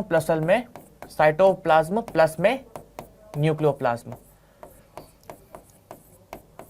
न्यूक्लियोप्लाज्म। तो न्यूक्लियोप्लाज्म क्या है, फ्लूइड इनसाइड न्यूक्लियस, साइटोप्लाज्म क्या है, fluid between cell membrane and nuclear membrane, और उन दोनों का मतलब कलेक्टिवली पूरे सेल का जो होता है उसको हम क्या कहते हैं, प्रोटोप्लाज्म कहते हैं। सो उम्मीद है कि आप लोगों को प्रोटोप्लाज्म, साइटोप्लाज्म और न्यूक्लियोप्लाज्म में भी डिफरेंसेस जो है वो समझ में आ चुके हैं, ठीक है। नाउ फटाफट चलते हैं हम लोग आगे की तरफ। न्यूक्लियस के अंदर हमारे क्या होते हैं, क्रोमोसोम्स होते हैं। सो ये जैसे हमारे फादर से मदर से क्या कहते हैं, हमारे अंदर जो क्रोमोसोम्स आते हैं वो कहाँ प्रेजेंट होते हैं, न्यूक्लियस के अंदर ही प्रेजेंट होते हैं, ठीक है। अच्छा जी, अब कैसे बनते हैं, देखो ये क्रोमोसोम्स असल में हमारे न्यूक्लियस के अंदर थ्रेड लाइक स्ट्रक्चर होता है, that thread like structure is called DNA. ये जो आप लोगों को थ्रेड लाइक स्ट्रक्चर दिख रहा है इसको हम क्या कहते हैं, डीएनए कहते हैं। डीएनए की फुल फॉर्म क्या होती है, deoxy ribo nucleic acid, deoxy ribo nucleic acid, ठीक है, डीऑक्सी राइबो न्यूक्लिक एसिड। ये जो डीऑक्सी राइबो न्यूक्लिक एसिड है ये प्रोटीन के साथ जुड़ता है एंड ये क्या बनाते हैं, ये बनाते हैं रॉड लाइक स्ट्रक्चर्स को हम क्या कहते हैं, क्रोमोसोम। ये देखो असल में ये जो पूरा का पूरा थ्रेड है ना, ये खुद को अरेंज करके ऐसा स्ट्रक्चर बनाता है and this structure is called chromosome. ये जो स्ट्रक्चर आप लोगों को दिख रहा है दिस इज क्रोमोसोम। ये क्या है, क्रोमोसोम है। Okay now so chromosomes are composed of DNA and proteins. So ये पूरा का पूरा क्या है, डीएनए है और कुछ प्रोटीन्स ऐड होती हैं तो उससे क्या बनता है, अपना ऐसा स्ट्रक्चर बनता है उसको हम कहते हैं क्रोमोसोम्स। डीएनए मॉलिक्यूल्स कंटेन करता है information necessary for constructing and organising cells. जो भी इंफॉर्मेशन होती है, ठीक है, जो भी मतलब पेरेंट्स से बेबी में जो भी इंफॉर्मेशन जाती है या हमारे अंदर कौन से कैरेक्टर्स आएंगे, हमारा बॉडी डिजाइन कैसा होगा, हमारे बाल कैसे होंगे, हमारे आंख कैसे होंगे, सब कुछ सारी इंफॉर्मेशन जो होती है कहां पे प्रेजेंट होती है, डीएनए में प्रेजेंट होती है। चलो अब चलते हैं आगे की तरफ। यहां पे भी आप देख सकते हैं डीएनए मॉलिक्यूल, ठीक है। फंक्शनल सेगमेंट ऑफ डीएनए को हम क्या कहते हैं, जीन कहते हैं।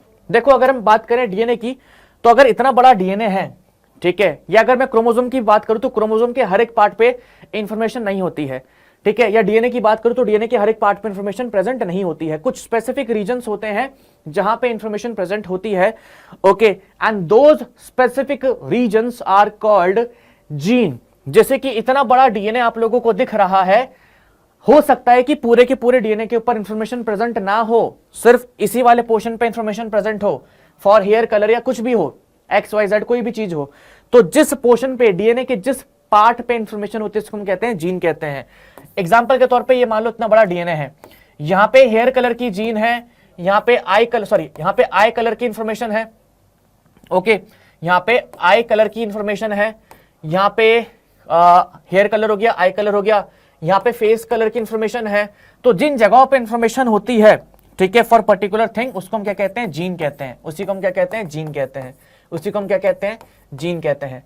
तो डीएनए का वो पोर्शन जहां पे इंफॉर्मेशन है फॉर अ पर्टिकुलर फीचर या particular character, that portion is called gene. Now आगे बढ़ते हैं।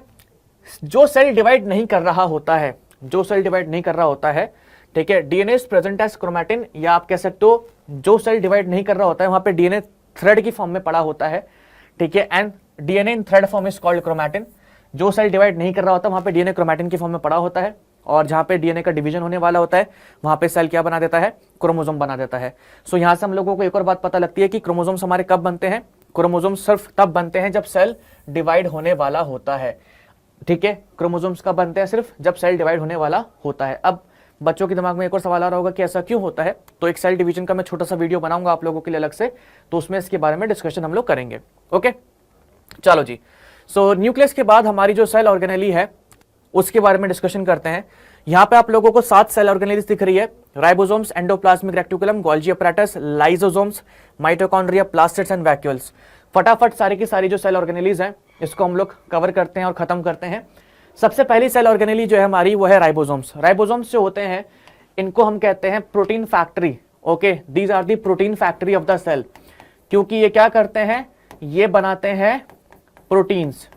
दो तरीके के राइबोसोम्स हम लोगों को देखने को मिलते हैं, प्रोकैरियोटिक राइबोसोम्स और यूकैरियोटिक राइबोसोम्स, या आप कह सकते हो 70S और 80S।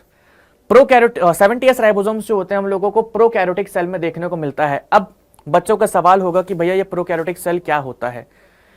देखो यहां पे हम लोगों ने देखा कि ये सारी की सारी सेल ऑर्गेनेलीज हैं। ओके असल में होता क्या है कि इनमें से मतलब कुछ सेल्स होते हैं ऐसे जिनके अंदर सेल ऑर्गेनेलीज जो होती है ना कंप्लीटली एब्सेंट होती हैं। ओके सारी की सारी सेल ऑर्गेनेलीज एब्सेंट होती हैं। ऐसे सेल को हम क्या कहते हैं, प्रोकैरियोटिक सेल कहते हैं। ऐसे सेल जिसके अंदर क्या होगा, membrane bound organelles. Membrane bound का मतलब क्या है, जिसके आसपास मेम्ब्रेन हो। मेम्ब्रेन बाउंड ऑर्गेनेलीज जिसमें एब्सेंट होती हैं, ठीक है, उसको हम क्या कहते हैं, उसको हम कहते हैं प्रोकैरियोटिक सेल। इसको हम कहते हैं प्रोकैरियोटिक सेल। ठीक है जी, अच्छा बहुत बढ़िया। ऐसे सेल जिसके अंदर मेम्ब्रेन बाउंड ऑर्गेनेलीज प्रेजेंट होती हैं, मेम्ब्रेन बाउंड ऑर्गेनेलीज जिसके अंदर क्या होता है, जिसके अंदर प्रेजेंट होती है, ऐसे सेल को हम क्या कहते हैं, ऐसे सेल को हम कहते हैं यूकैरियोटिक सेल। क्या कहते हैं, यूकैरियोटिक सेल। अभी के लिए बस इतना समझ लीजिए काफी है। इन सारी ऑर्गेनेली की अगर मैं बात करूं तो इन सारी ऑर्गेनेली में से सिर्फ एक ऐसी ऑर्गेनेली है जिसके पास मेम्ब्रेन नहीं होती है, एंड वो है राइबोसोम। राइबोसोम ऐसी ऑर्गेनेली है जिसके पास मेम्ब्रेन एब्सेंट होती है, यानी कि कोई भी कवरिंग जो है वो एब्सेंट होती है। ठीक है, तो सिर्फ यही प्रेजेंट होता है हमारा किसके अंदर, प्रोकैरियोटिक सेल के अंदर। Endoplasmic reticulum, Golgi apparatus, lysosomes, mitochondria, plastids, vacuoles, बाकी कोई चीज प्रेजेंट नहीं होती है प्रोकैरियोटिक सेल के अंदर। अब आगे चलते हैं। ठीक है, सो यहां पे हम लोगों ने इसलिए बोला था कि प्रोकैरियोटिक राइबोसोम्स और यूकैरियोटिक राइबोसोम्स, क्योंकि बाकी सारी जगह पे हम ऐसा नहीं करेंगे, क्योंकि बाकी सारी चीजें जो होती हैं वो हमारा in case of prokaryotes present होता ही नहीं है। अब बच्चों के दिमाग में सवाल आ रहा होगा कि भैया जो प्रोकैरियोट है उसके अंदर न्यूक्लियस भी नहीं होता, उसके अंदर न्यूक्लियस होता है, न्यूक्लियस के नाम पे वहां पे सिर्फ डीएनए का थ्रेड पड़ा होता है। ठीक है, बट न्यूक्लियर मेम्ब्रेन वगैरह नहीं होती है। तो न्यूक्लियस के नाम पे यहाँ पे क्या होता है, डीएनए होता है यहाँ पे, बट ये आप कह सकते हो न्यूक्लियस प्रेजेंट है, उसके नाम पे सिर्फ डीएनए है, नो मेम्ब्रेन। ठीक है, no nuclear membrane, no nuclear membrane. इसके न्यूक्लियस को हम क्या कहते हैं, इसके न्यूक्लियस को हम बोलते हैं न्यूक्लियोइड। इसके न्यूक्लियस को हम क्या कहते हैं, न्यूक्लियोइड कहते हैं। ओके जी, एग्जाम में क्वेश्चन पूछा जाता है कि प्रोकैरियोटिक न्यूक्लियस को हम क्या कहते हैं, तो न्यूक्लियोइड कहते हैं। नाउ सो राइबोसोम्स दो तरीके के होते हैं, एक वो जो प्रोकैरियोट्स में प्रेजेंट होते हैं, एक वो जो यूकैरियोट्स में प्रेजेंट होते हैं। प्रोकैरियोट्स वालों को 70S भी बोलते हैं, इसको 80S भी बोलते हैं। ये 80S और 70S अभी आप लोगों को परेशान करेगा, तो अगर आप इसके ऊपर लोड ना दें तो ही काफी है। ठीक है, सो ये हमारे किस में देखने को मिलते हैं। अच्छा, एक और बात, चलो उसको मैं क्लियर कर ही देता हूं। ठीक है, थोड़ा सा टाइम यहाँ पे बढ़ जाएगा हमारा, बट मैं इसके बारे में कुछ दो चार चीजें बताना चाहता हूँ। 70S राइबोसोम्स जो होते हैं ये सिर्फ हम लोगों को प्रोकैरियोट्स में ही नहीं बल्कि यूकैरियोट्स में भी देखने को मिलते हैं, यूकैरियोट्स में भी देखने को मिलते हैं। ठीक है, पहली बात तो ये यूकैरियोट्स, OTES, यूकैरियोट्स में भी ये प्रेजेंट होते हैं। कहां होते हैं यूकैरियोट्स में, बता दूंगा मैं। पहली बात हम लोगों ने क्या बोला, प्रोटीन फैक्ट्री है और मेम्ब्रेन लेस है, यानी कि इसके आसपास मेम्ब्रेन नहीं होती है। ये जो आप लोगों को स्ट्रक्चर्स दिख रहे हैं असल में ये प्रोटीन के बने हुए हैं, ये प्रोटीन के ही बने होते हैं और प्रोटीन ही बनाते हैं। ये जो आप लोगों को दिख रहा है 70S वाला राइबोसोम्स, आप कह सकते हो एक बारी को थोड़ा सा स्मॉल होता है। ठीक है, यूकैरियोटिक राइबोसोम्स का साइज थोड़ा सा बड़ा होता है।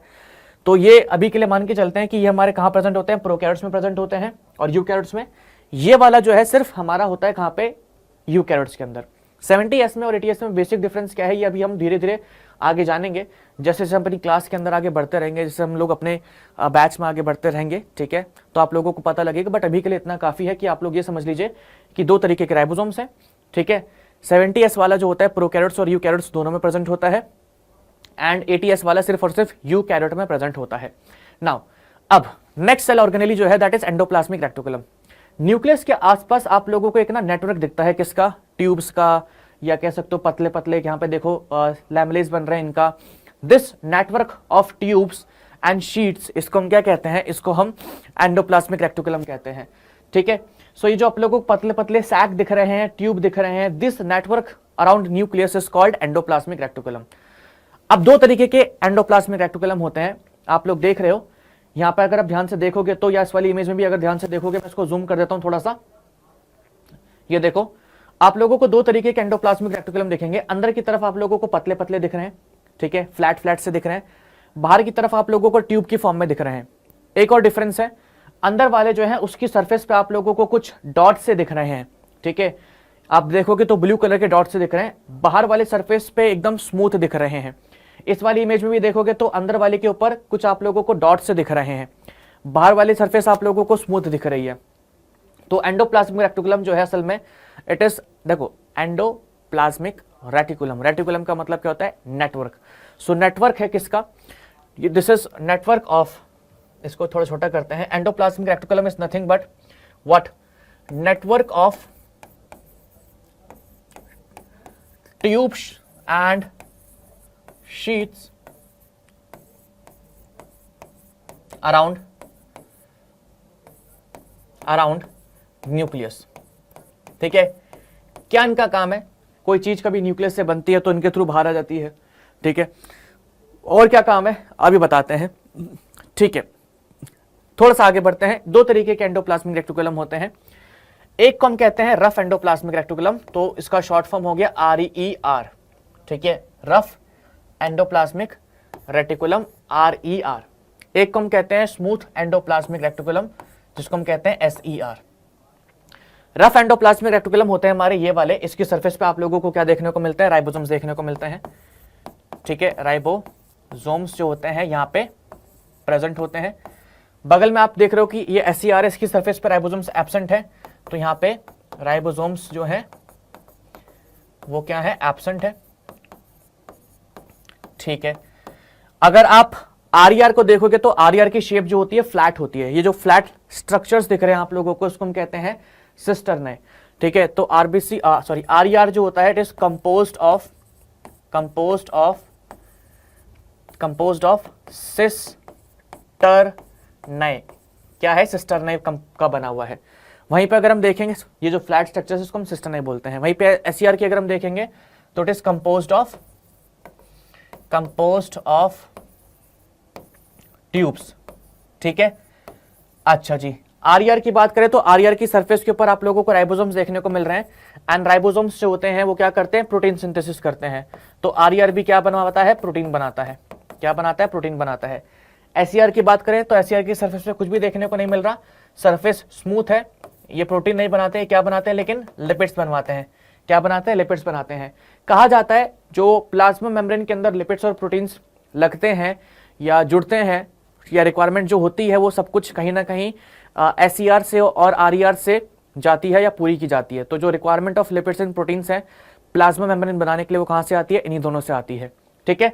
नाउ फंक्शन की अगर यहां पे बात करें तो देखो, some proteins and lipids help in building the cell membrane, तो मेम्ब्रेन बायोजेनेसिस यानी कि मेम्ब्रेन का फॉर्मेशन में पार्टिसिपेट करते हैं। Some protein and lipids function करते हैं एंजाइम की तरह या हार्मोन्स की तरह, ठीक है। ER सर्व करता है एक चैनल की तरह, न्यूक्लियस से साइटोप्लाज्म में कुछ भेजना है, साइटोप्लाज्म में न्यूक्लियस से कुछ जाना है तो वो ER के थ्रू जाता है। लिवर सेल्स में SER यानी कि स्मूथ एंडोप्लाज्मिक रेटिकुलम डिटॉक्सिफिकेशन, तो लिवर के अंदर डिटॉक्सिफिकेशन जो होता है यानी कि थोड़ा मतलब अगर कोई टॉक्सिक सब्सटेंस आ रहा है लिवर के अंदर उसको कम करना है, लोग अल्कोहल कंज्यूम करते हैं उसको रिमूव करना है, तो किसकी हेल्प से होता है, स्मूथ एंडोप्लाज्मिक रेटिकुलम की हेल्प से होता है। ओके, बढ़ते हैं नेक्स्ट सेल ऑर्गेनेली की तरफ। नेक्स्ट सेल ऑर्गेनेली जो है that is Golgi apparatus. Golgi apparatus जो होता है थोड़ा सा कह सकते हो कि मतलब एक तरीके से कह सकते हैं किसका बना है,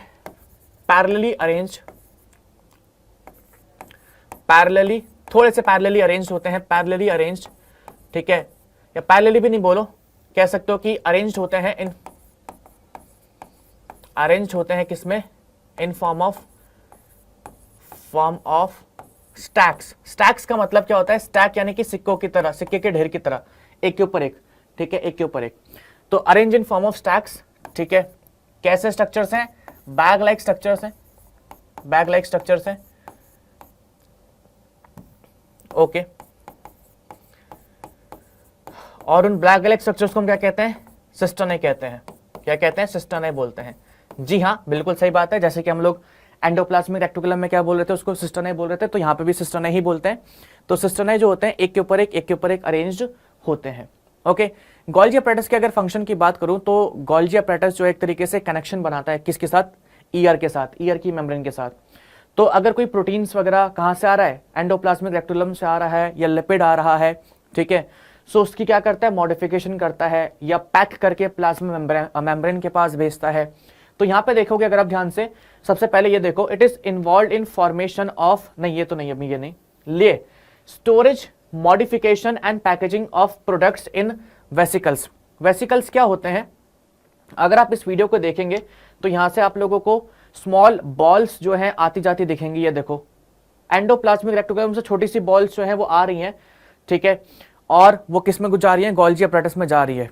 तो जो ये स्मॉल बॉल्स आप लोगों को दिख रही है ना, ठीक है, ये कहां पे आएगी, ये यहां पे आएगी गोल्जी अपैरेटस में। अब कहां से आ रही है, एंडोप्लाज्मिक रेटिकुलम से आ रही है। तो ये क्या करती है, अपने साथ लिपिड्स वगैरह, ठीक है, एंड प्रोटीन्स वगैरह लेकर के आती है। गोल्जी अपैरेटस क्या करते हैं, इसको कन्वर्ट करते हैं या इसको मॉडिफाई करते हैं किसमें, ग्लाइकोलिपिड्स में या ग्लाइकोप्रोटीन्स में, ठीक है, यानी कि इसके आगे कार्बोहाइड्रेट्स को ऐड कर देते हैं। और ये ग्लाइकोलिपिड्स और ग्लाइकोप्रोटीन्स वगैरह जो है ना, ये भी हमारे मेम्ब्रेन वगैरह के अंदर थोड़े यूज होते हैं, तो थोड़ा सा मॉडिफाई कर देते हैं, इतना बस याद रखना कि थोड़ा सा मॉडिफिकेशन करते हैं। तो यहाँ पे लिखा हुआ है कि स्टोरेज, अगर स्टोर करना है तो स्टोर कर लेते हैं गोल्जी अपैरेटस, मॉडिफाई करना हो तो मॉडिफाई कर लेते हैं, और पैक करके वेसिकल्स की फॉर्म में, वेसिकल्स यानी कि small spherical bags, small spherical bags के फॉर्म में उनको ट्रांसपोर्ट कर देते हैं जहां पे भी भेजना होता है। ठीक है, अच्छा जी। कॉम्प्लेक्स शुगर को यहां पे बनाया जाता है फ्रॉम सिंपल शुगर्स, या गोल्जी कॉम्प्लेक्स के पास या गोल्जी अपैरेटस के पास ये पावर है कि कॉम्प्लेक्स शुगर्स को बना सकते हैं फ्रॉम सिंपल शुगर्स। ठीक है, एंड लाइजोसोम्स, जो लाइजोसोम्स हम लोग कहते हैं कि सेल को डिस्ट्रॉय कर देता है, तो लाइजोसोम्स का भी फॉर्मेशन कौन करता है? गोल्जी कॉम्प्लेक्स ही करता है। ठीक है, and this cell organelle was discovered by Camillo Golgi, उन्हीं के नाम पे इसका नाम पड़ा था गोल्जी कॉम्प्लेक्स या गोल्जी अपैरेटस। ठीक है, बाकी ईआर के साथ मिलकर के, क्योंकि इसके साथ कनेक्शन है ईआर के साथ, तो सेल के अंदर क्या होता है कि मैक्सिमम जो चीजों का ट्रांसपोर्टेशन होता है, पैकेजिंग होती है, वो ईआर और गोल्जी अपैरेटस ही करते हैं। तो एक कॉम्प्लेक्स मेम्ब्रेन सिस्टम बनाते हैं। ठीक है, मतलब चीजों का ट्रांसपोर्ट वगैरह करने के लिए एक मेम्ब्रेन सिस्टम बनाते हैं जिसकी हेल्प से एफिशिएंटली चीजों का ट्रांसपोर्ट होता है। ठीक है जी, बहुत बढ़िया। आते हैं आगे की तरफ। नेक्स्ट हमारी जो सेल ऑर्गेनेली है दैट इज लाइजोसोम्स। अभी हमने जस्ट पढ़ा कि जो लाइजोसोम्स है उसका फॉर्मेशन कहां पे होता है? गोल्जी अपैरेटस में, या गोल्जी कॉम्प्लेक्स बनाता है। अच्छा, गोल्जी कॉम्प्लेक्स लाइजोसोम जरूर बनाता है, बिल्कुल बनाता है, मना नहीं कर रहे, लेकिन यहां पे क्या लिखा है कि मेम्ब्रेन बाउंड सैक है and it is filled with digestive enzymes. इसके अंदर क्या बोला गया? डाइजेस्टिव एंजाइम्स, ऐसी एंजाइम्स जो चीजों को डाइजेस्ट कर सकती हैं, चीजों को ब्रेक कर सकती हैं, ठीक है, तोड़ सकती हैं। ये जो एंजाइम्स होती हैं, ठीक है, ये आती कहां से है? ये आती है एंडोप्लाज्मिक रेटिकुलम से। तो हां, गोल्जी अपैरेटस बनाता है, ठीक है, लेकिन जो एंजाइम आ रही है वो कहां से आती है? एंडोप्लाज्मिक रेटिकुलम से आती है। ये इसलिए बता रहा हूं क्योंकि इसके ऊपर भी क्वेश्चन पूछा जाता है कि जो गोल्जी अपैरेटस है वो लाइसोसोम बना रहा है, लेकिन उसके अंदर डाइजेस्टिव एंजाइम्स कहां से आती है? सो आती है अपने एंडोप्लाज्मिक रेटिकुलम से। वेस्ट डिस्पोजल सिस्टम है सेल का। वेस्ट डिस्पोजल क्यों बोला जाता है? सेल के अंदर कोई भी वेस्ट होता है ना, लाइसोसोम्स उसको जाकर के मतलब डिस्ट्रॉय कर देता है। अच्छा, दूसरा सुसाइडल बैग्स। सुसाइडल बैग्स क्यों बोला जाता है? अगर सेल खराब हो गया, एफिशिएंटली वर्क नहीं कर रहा है, तो ये सेल को भी डिस्ट्रॉय कर देता है। ठीक है, क्या करता है? सेल को भी अच्छी तरीके से डिस्ट्रॉय कर देता है, या खुद फट जाएगा, और खुद फट जाएगा तो अल्टीमेटली सेल पूरा का पूरा डिस्ट्रॉय हो जाएगा। ठीक है, बहुत बढ़िया।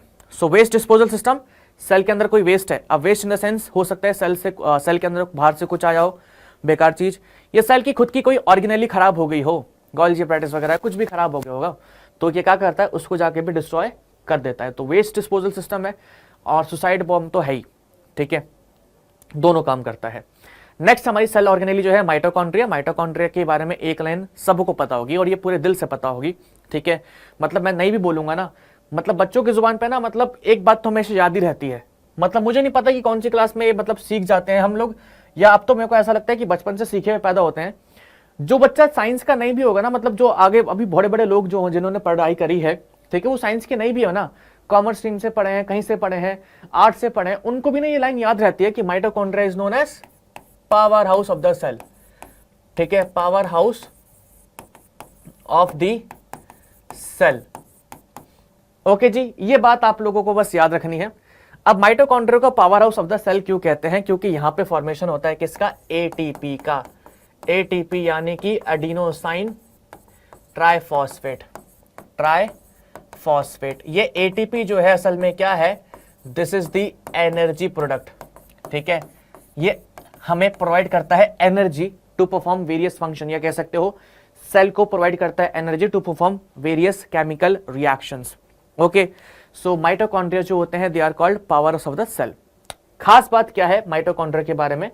अगर आप यहां पे ध्यान से देखेंगे तो इसके पास होती है दो मेम्ब्रेन, तो डबल मेम्ब्रेन स्ट्रक्चर यहां पे आप लोगों को देखने को मिल रहा है। न्यूक्लियस के अलावा दूसरा स्ट्रक्चर यह है जिसके अंदर आप लोगों को दो मेम्ब्रेन देखने को मिलती है। ठीक है, इसके पास खुद का डीएनए होता है, इसके पास खुद के राइबोसोम्स होते हैं, लेकिन माइटोकॉन्ड्रिया के अंदर जो राइबोसोम्स होते हैं वो कौन से होते हैं? प्रोकैरियोटिक वाले, यानी कि 70S वाले राइबोसोम्स देखने को मिलते हैं।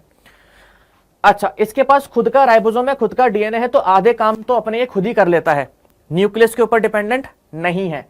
तो ये इसको हम कहते हैं semi autonomous organelle, semi autonomous, ठीक है, सेमी ऑटोनॉमस। और सिंपल भाषा में इसको हम बोल सकते हैं semi automatic, semi automatic organelle. तो आप लोगों से एग्जाम में पूछा जाता है कि कौन सी ऑर्गेनेली सेमी ऑटोमैटिक या सेमी ऑटोनॉमस है, तो माइटोकॉन्ड्रिया वो एक ऑर्गेनेली है।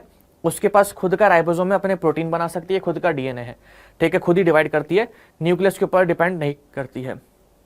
अच्छा, अगर आप यहाँ पे आप ध्यान से देखेंगे तो इसका बाहर वाला मेम्ब्रेन तो एकदम प्लेन है, लेकिन अंदर वाला मेम्ब्रेन जो है फोल्ड हो रखा है, ठीक है, ध्यान से देखो इमेज के अंदर।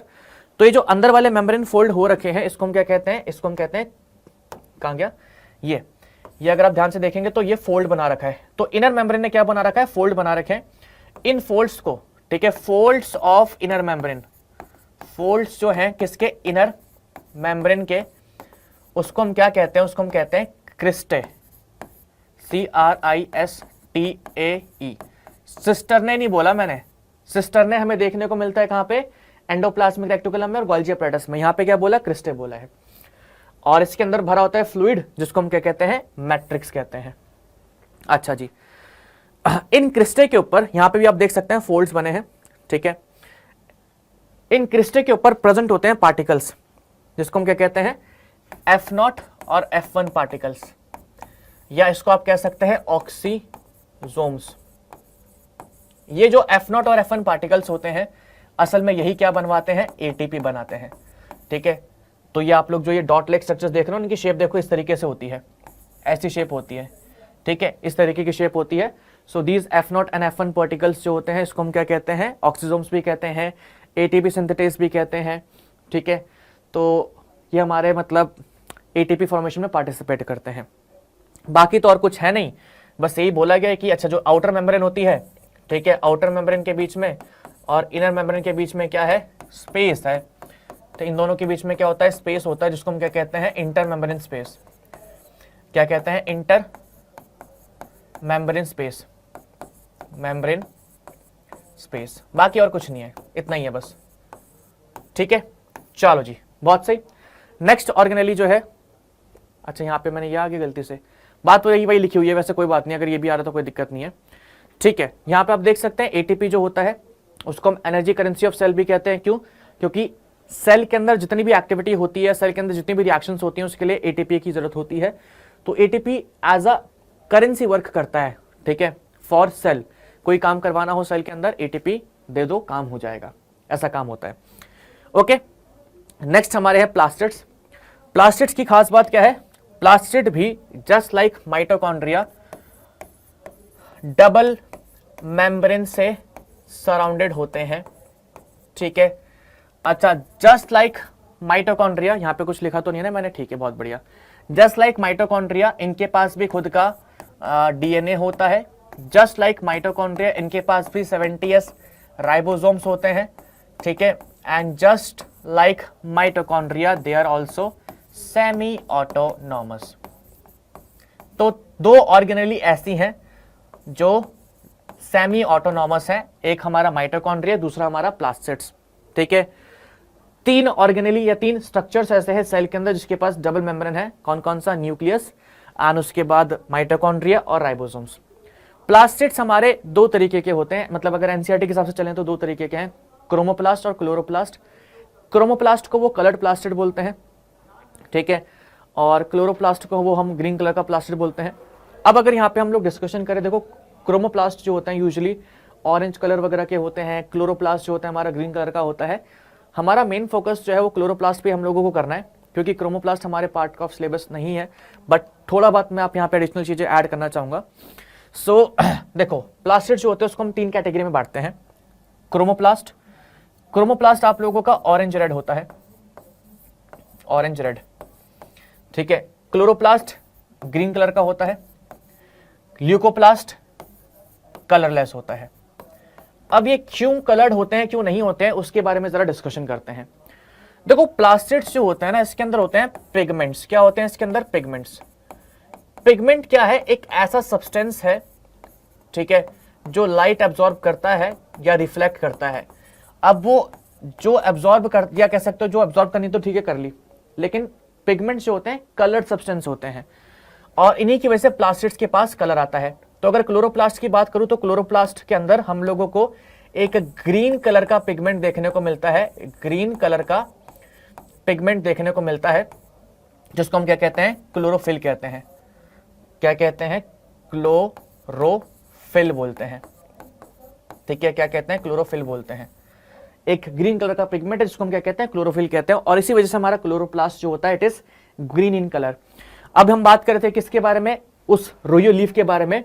तो मैंने कहा था कि रोयो लीफ जो होता है पिंक कलर का क्यों होता है, क्योंकि उसके जो प्लास्टिड्स होंगे ना बाबा, उसके अंदर पिंक कलर का पिगमेंट होता है, दैट इज एंथोसाइनिन। ये क्रोमोप्लास्ट ऑरेंज रेड कलर का क्यों होता है, क्योंकि इसके अंदर एक ऑरेंज रेड कलर का पिगमेंट होता है, उसको हम कहते हैं कैरोटिनॉइड्स। ठीक है, क्या कहते हैं, कैरोटिनॉइड्स। ये जो ल्यूकोप्लास्ट हैं ये कलरलेस क्यों होते हैं, क्योंकि उनके अंदर कोई भी पिगमेंट नहीं होता है। इनका काम क्या होता है, इनका काम होता है स्टोरेज का। इनका काम क्या होता है, स्टोरेज का।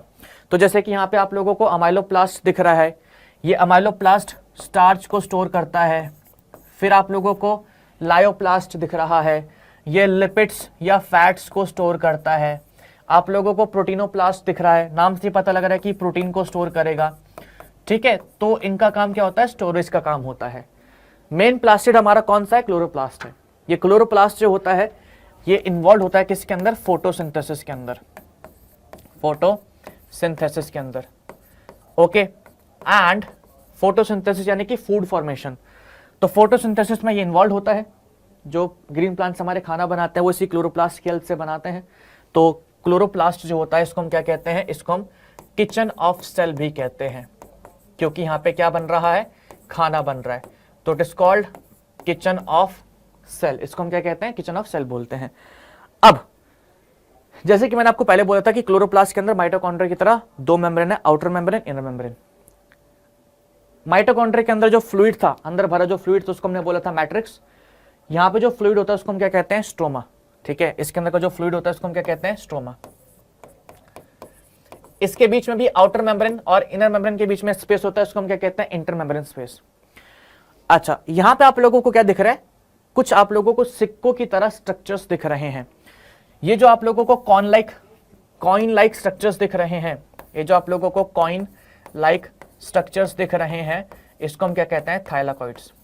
थाइलाकॉइड्स। अगर आप थाइलाकॉइड्स को ध्यान से देखोगे तो वो एक के ऊपर एक पड़े हुए हैं।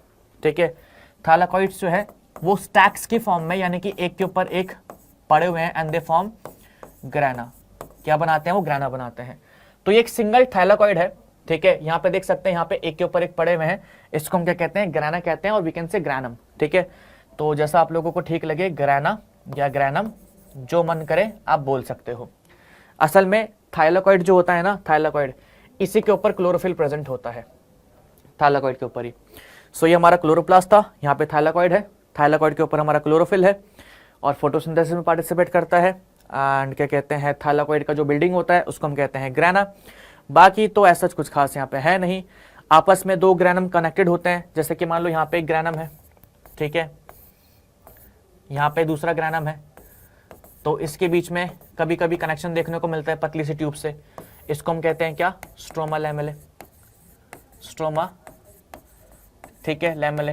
तो आप कह सकते हैं स्ट्रोमा लैमेले क्या है, स्ट्रक्चर जो कनेक्ट करता है किसको, दो ग्रैना को। यहाँ पे भी दिख रहा है आप लोगों को। ठीक है, तो stroma lamella is nothing but a structure जो कनेक्ट करता है किसको, दो ग्रैना को। Now last, I guess last ही हमारा ये है ना, एक मिनट चेक कर लूं मैं, हाँ ठीक है लास्ट ही है। सो लास्ट हमारे यहाँ पे आप लोगों को जो स्ट्रक्चर दिख रहा है दैट इज वैक्यूल। वैक्यूल की अगर मैं बात करूं तो वैक्यूल जो होता है वो सिंगल मेम्ब्रेन सराउंडेड है, या अब मैं सिंपल सी बात ऐसे बोल दूं कि भाई देखो, अभी तक जितने भी हम लोगों ने स्ट्रक्चर्स देखे हैं उनमें से सिर्फ न्यूक्लियस, माइटोकॉन्ड्रियन, क्लोरोप्लास्ट वही डबल मेम्ब्रेन से सराउंडेड है। बाकी वैक्यूल जो होता है, मतलब सॉरी, बाकी सारे स्ट्रक्चर सिंगल मेम्ब्रेन सराउंडेड है। Golgi apparatus, endoplasmic reticulum and ये जो वैक्यूल वगैरह सब सिंगल मेम्ब्रेन से सराउंडेड है। एंड राइबोसोम के पास तो मेम्ब्रेन होती ही नहीं है। सो वैक्यूल्स जो होते हैं मोस्टली हम लोगों को देखने को मिलते हैं किसके अंदर, प्लांट सेल के अंदर, प्लांट सेल के अंदर। एनिमल सेल में काफी कम होते हैं और होंगे तो काफी छोटे होंगे। ये ऑक्यूपाई करते हैं 50 to 90% of the volume, 50 to 90% of the volume of cell occupy करते हैं, जो कि बहुत बड़ा वॉल्यूम होता है। ठीक है, अच्छा जी।